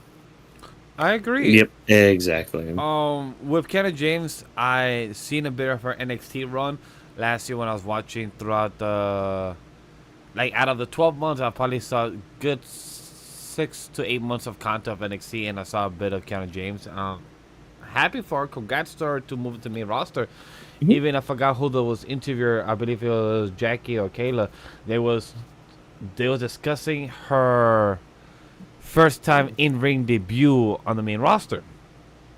And even Michael Cole even brought up saying that before she became a pro wrestler, WWE superstar, what did she do? Michael Cole said that she was one of the highs of education as a businesswoman, got her degree as a businesswoman and as a teacher and everything. Which that was good and honorary to give from Michael Cole, and it makes sense to give that backstory to the audience to find out why she has such high educated words to say during her promos. Because there was like I felt like our truth right there for a second, like in what? In the workplace? What? Right. That's what I felt like. I was like, oh, okay, cool, Kiana James. Okay. I didn't understand, but I felt like I understood. I didn't understand, but I understood. So I love that very much. And to play it safe with Natalya in a one-on-one match, that's smart. You know, you put Kiana James with Natalya. Both ladies look great tonight in the match. It was a good one-on-one. And I didn't know her move was called the 401k. I feel like that's more funny to know more than actually to get hit by. Like, kind of sounds more painful. Like, oh, I just got hit by the 401k. Am I gonna get any money by it? Exactly. Like, am I gonna get money? Because usually the 401k gives me money. So if I'm gonna get hit by it, at least give me a good percentage of it. That's why I feel by it. Yeah. So like, because I agree. Like, you know, Natalya is a good first like match on a main roster for a new call up and all that. Yeah. And I think that's also where part of the problem lies, at least for me with this match, because it's like, okay, Natalya, first of all, as a character, she's the gatekeeper. She's, you know, the first person that a new person always fights. And it's like, okay, that's fine, because that's your role in WWE. That's good, because, like, the actual person seems to be a really good coach and somebody that can, like, really push people into the next level. Now, I say that, and when you look at this match, especially in the beginning part, it felt like, and if you guys have ever seen like some of like their warm-ups in the ring, or like whenever they're doing like workouts in the ring, like practicing moves or like practicing just moving in the ring, that's kind of what this match felt like. Because there was this one moment where Kiana James, she Irish whipped Natalya to the ropes, and like Kiana James immediately went to the ground. Now you would think, okay, well that's just them, you know, doing that spot, but like it was the timing with it. It was like she was super early on that, and then like Natalya was supposed to be doing a reversal to something, but she was like super early on her like her spot with that. Like there was just a couple instances like that in the match where it's just like, okay, you guys are going through your motions of being in the ring, which is fine. You know, it's fine. It's just like, it kind of just took me out of it a little bit, just being like, okay, I can tell that what you're doing is what I was just describing. It's just like, okay, this is like your basic warm-ups for a wrestling ring and all that, which it did look like that now that you mention it. I see that. But I mean, again, like otherwise, everything was fine. It's like, it's not that it's not like I thought it was bad or horrible, you know, because hey, you got to start somewhere, and the only other place to go is up for Kiana James. So I'm excited, and with the prospect of women's mid-card titles, hey, you might have a spot on the card for all that. Who knows? We gotta build you up on the main roster and knock you down back again once some of the tag team players that should not be tag team in teams should have a title instead of being a tag team with somebody else that it could be a rivalry for you. But hey, that could be a conversation in the next 10 seconds, right, Watkins? Yeah, and as we transition into that, like, just the end of the last match. Snore. Yeah. Oh my God, snore. But I do Natalya's ready for a change. Yep, that's because Sonya Deville, she's trying to recruit people for a new faction. Something. That's my guess. That's my theory. New faction. That's kind of what I'm leaning towards as well. And I think Zoe and Shayna will turn around after this whole tag team title thing is done and over with, because they're not having it. They just want to be left alone and kind of do their own thing, which doing their own thing against the women's tag team champions.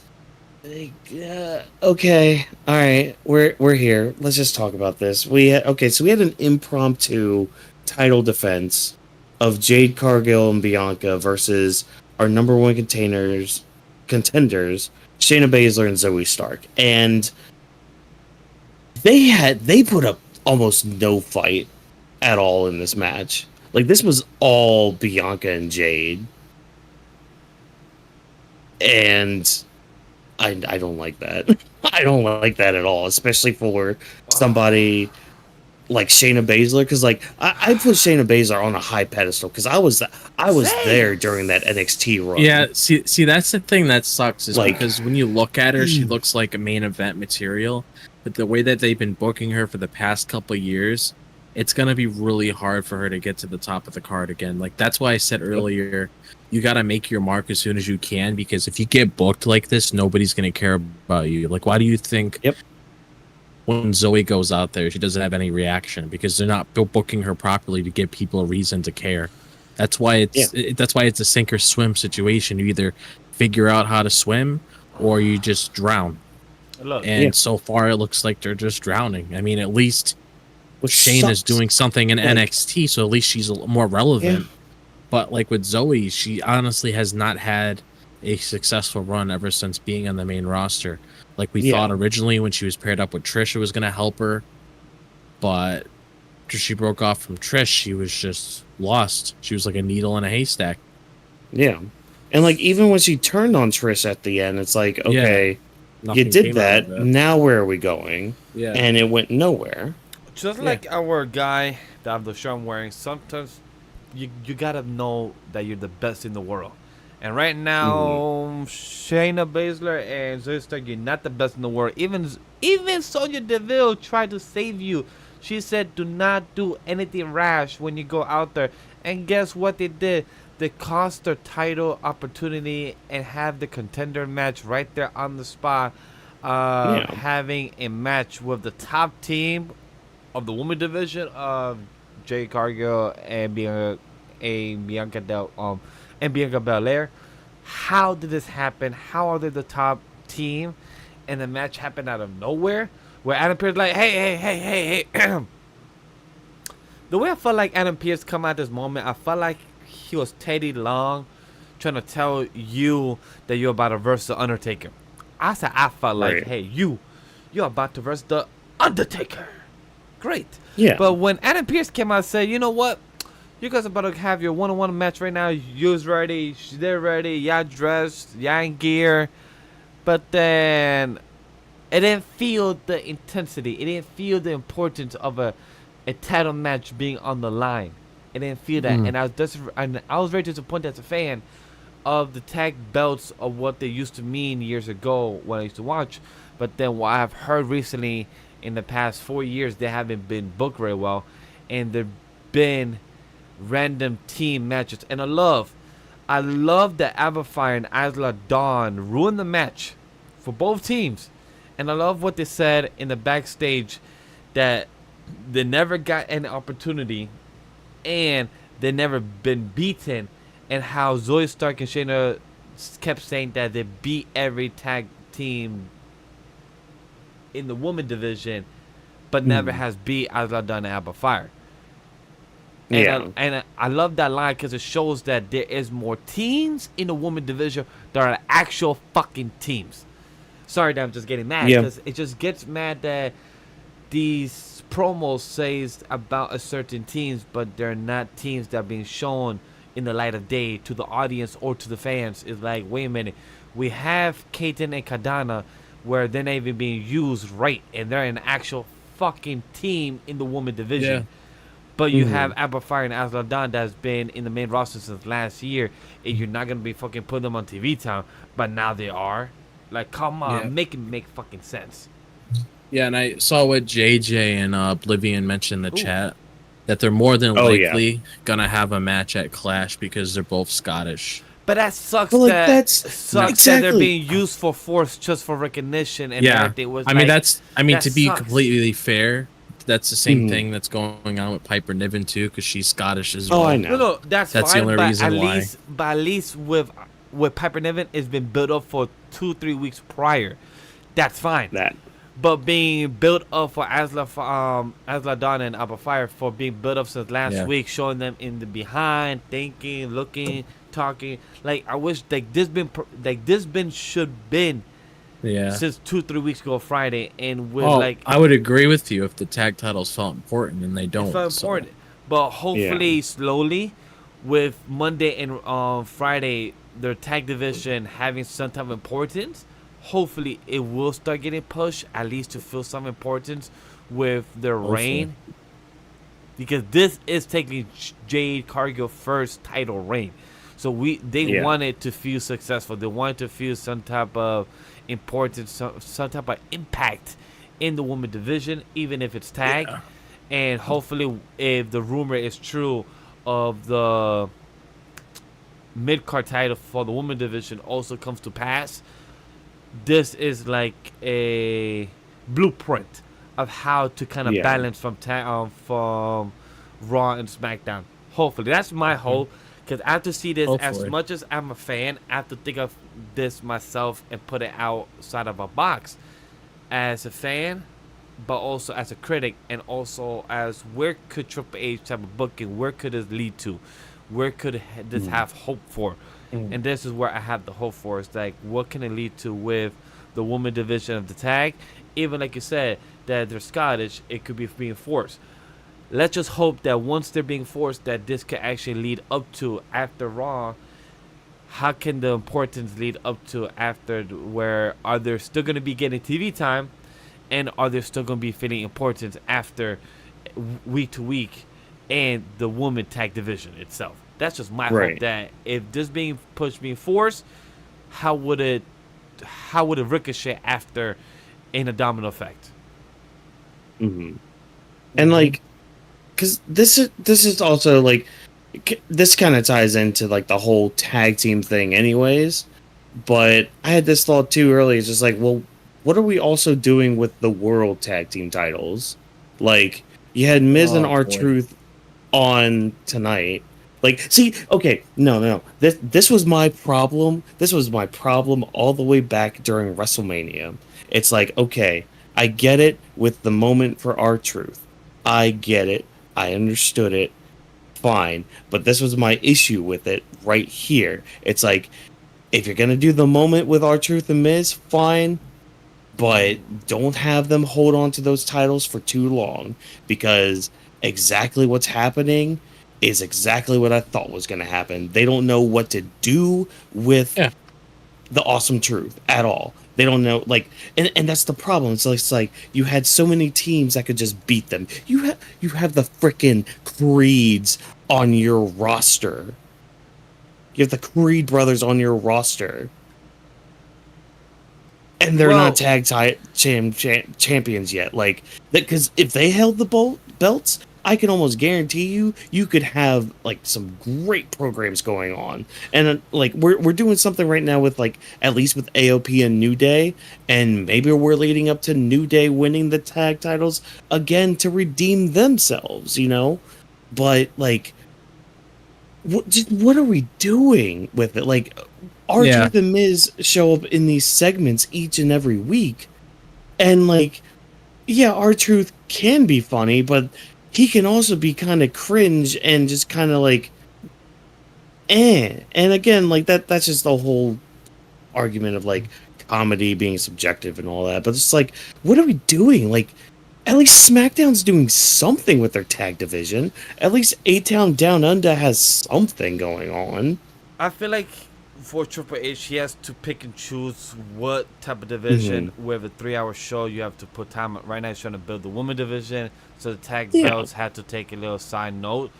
But I agree that right now they don't have no more contender with the tag team division, but there was at least put with TV time with R-Truth having one-on-one joke with Carlitos, like, hey, you know, I missed the Judgment Day. They were the best time of my life. Even the Miz was like, what the fuck you talking about? How were the best time of life? And like, the Truth just telling the Miz, like, hey, the Truth gotta set you free. Like, man, you're obsessed with the Judgment Day. You gotta let them go. And then he walks away, and it's funny. Does it stick the landing every time? No. But it does give the humor enough for people like me, for some people like you that enjoy enough, but then you're like, what's next though? Like, you're giving me whipped cream, but without no substance. And that is understandable. But we just got to see that right now they're still trying to balance a 3-hour show with commercials. I feel like that's what holds them back, of how they have to work around it. I feel like if the 3 hour show of Raw still happens next year with Netflix, they will be able to balance it more fluidly once they God, know I how to hope work so. around it. Like, that's my hope. Because remember, Mhm. Triple H is trying to balance the 3 hour show with commercials and the storytelling. Last week, SmackDown fell very fluidly and balanced with commercials and storytelling and the matches. But for Yeah. tonight, we had 8 matches, but not enough story for other type of division. The only division that was not highlighted was the tag team division of the men's. We had women's, we had a match. It was subpar, very weak, but we had Yeah. them spotlighted. We had the IC title on TV time. We have the world title TV time. Not just once, but like a good 5 times throughout the night. So it just really makes it seem like the question, like, where could they have fit it in and what could they have taken out? So that's how I feel like where Triple H is trying to balance what's important and what needs to have for the TV time Mhm. for a 3 hour show. And it sucks. Yeah. Yeah. And like kind of going back with the women's tag title, just like, man, again, it just I hate the fact that it's just like, I mean, because like on one hand, I get it. It's Bianca and Jade Cargill. They're kind of big powerhouses, and yeah, they are gonna be manhandling people around. I don't know. There was just something about it tonight. I just wasn't feeling it. I wasn't feeling it at No, all. I don't And blame you. No, I it don't blame I either. think I part of get I it. think part of it is that Shayna Baszler bias I have, because like again, I lived through that NXT run, like, and even when she had like her girls with her and like cheating and interfering and all that, like I was still there for it. Like she still came off as a killer, and even when she got to the main roster and bit Becky's neck, like that shit was crazy, you know. And then I hope yeah, we could see Shayna back in the spotlight. Hopefully that mid card title comes to pass and it gives them Hopefully. the chance to redeem themselves as individuals, type of superstars mhm, that could actually hold their ground as a main roster until the time comes. But for this opportunity, Zoe, maybe you need to calm down and maybe listen to Sonya Deville, where she actually may have a plan to get you guys yeah. back on top, since you guys are so stubborn. Maybe think about it over the weekend. Yeah, just have a little thought with it. And yeah, and don't worry, Oblivion. We are about to talk about our final match of the night. That's right, the New Day versus the Authors of Pain.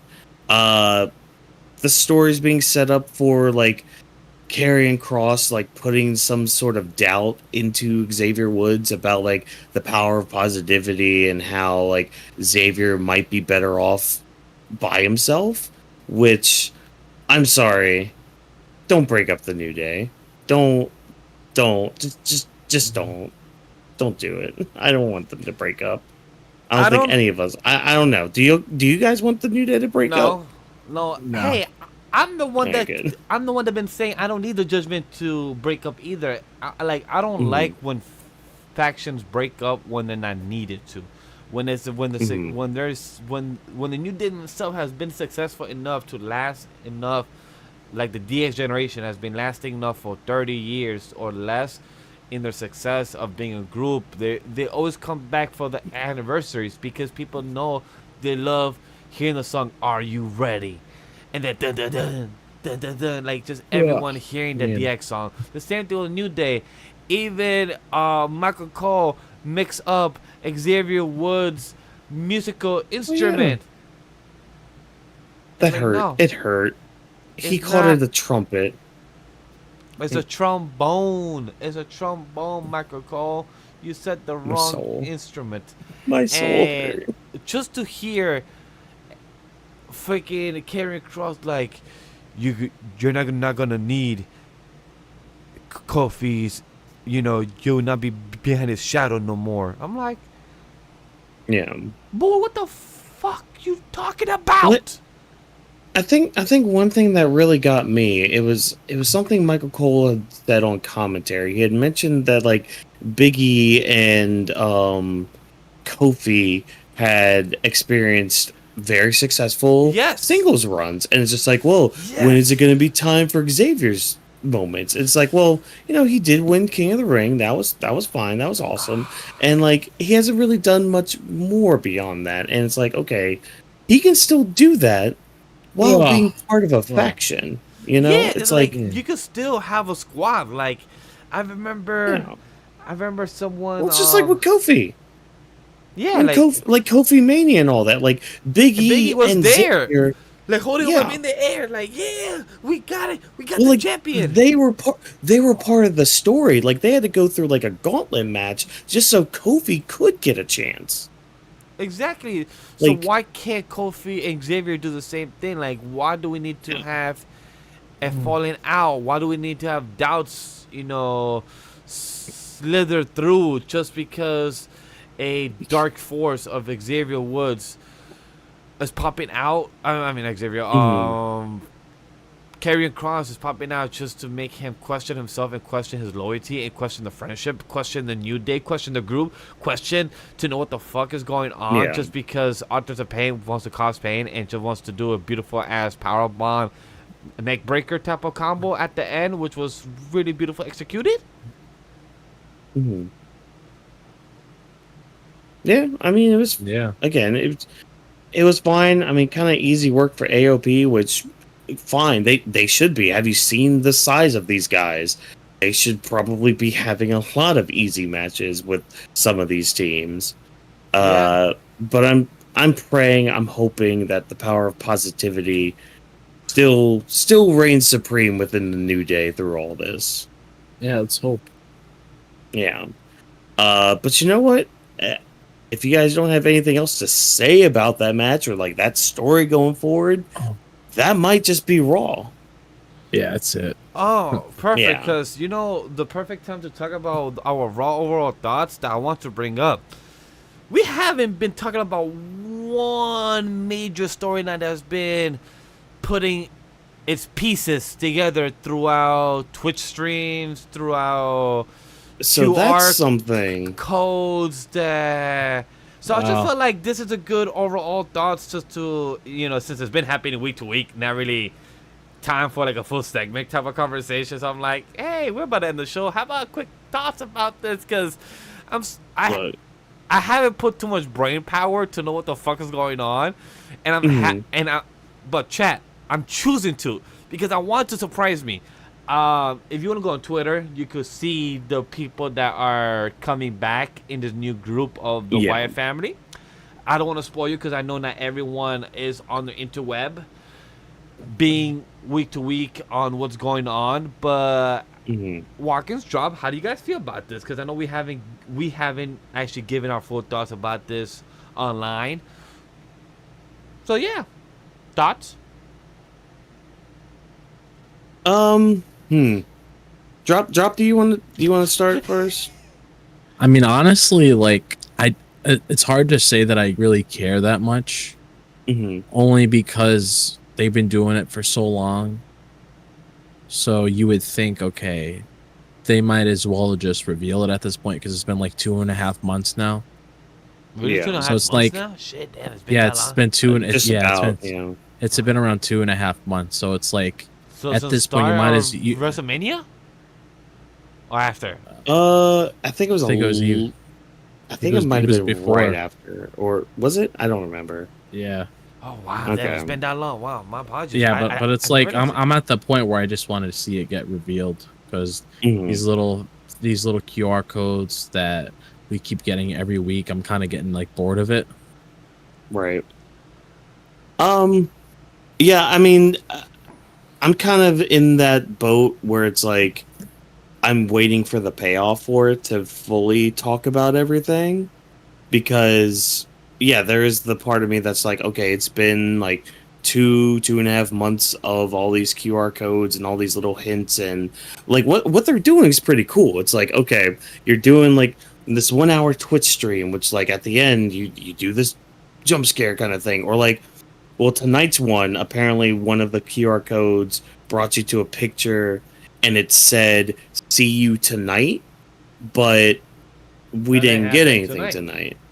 Yeah, and like I know at the live shows and all that, like if you were at Raw live tonight, they do like little teases like during the commercial breaks and all that, when like a match isn't going on, where like they'll like have the lights flicker and like something will play over the PA system and all that shit.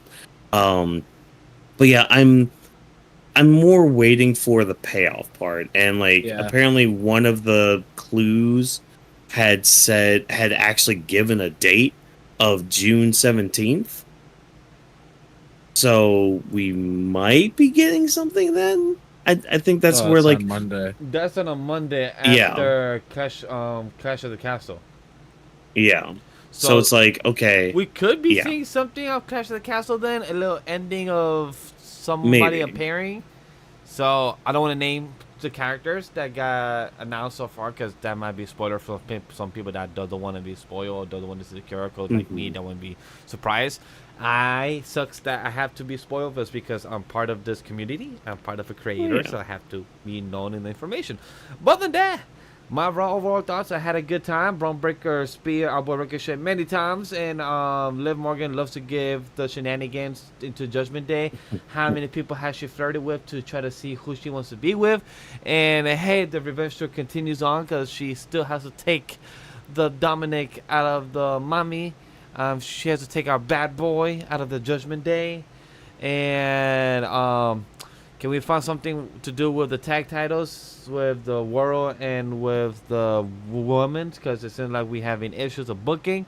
And Kiana James, I'm happy for you, but I need to see much better for you. Instead of choreography, I want to see you wrestle me.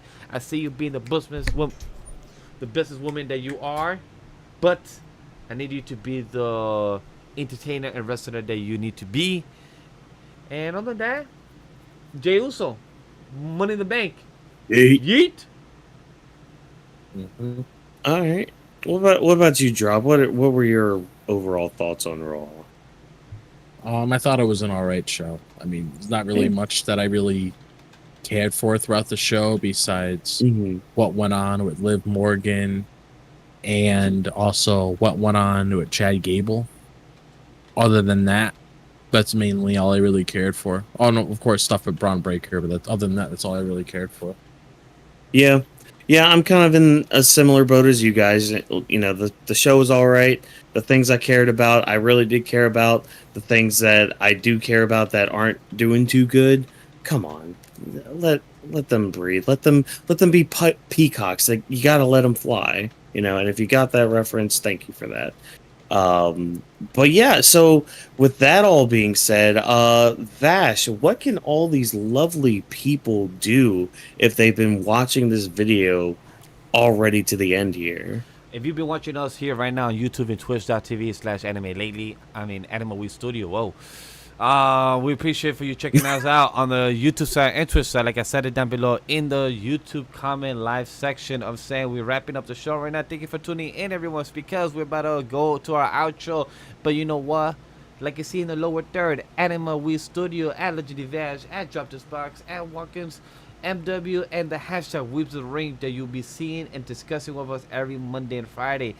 The way that you want to see more of us is the way you guys give us our comments, our likes, our subscription. It's all appreciated. Comment what you guys want us to discuss. There's other shows like AEW and other sports entertainment, pro wrestling shows like TNA and others. But if you want us to discuss about that, you giving the feedback, because we have the Tuesday and the Wednesday slot free still to have an extra show, but it needs to be happening where you guys tell us the feedback. Without that, we wouldn't know shit. But we appreciate the love and support. Back to you, Watkins.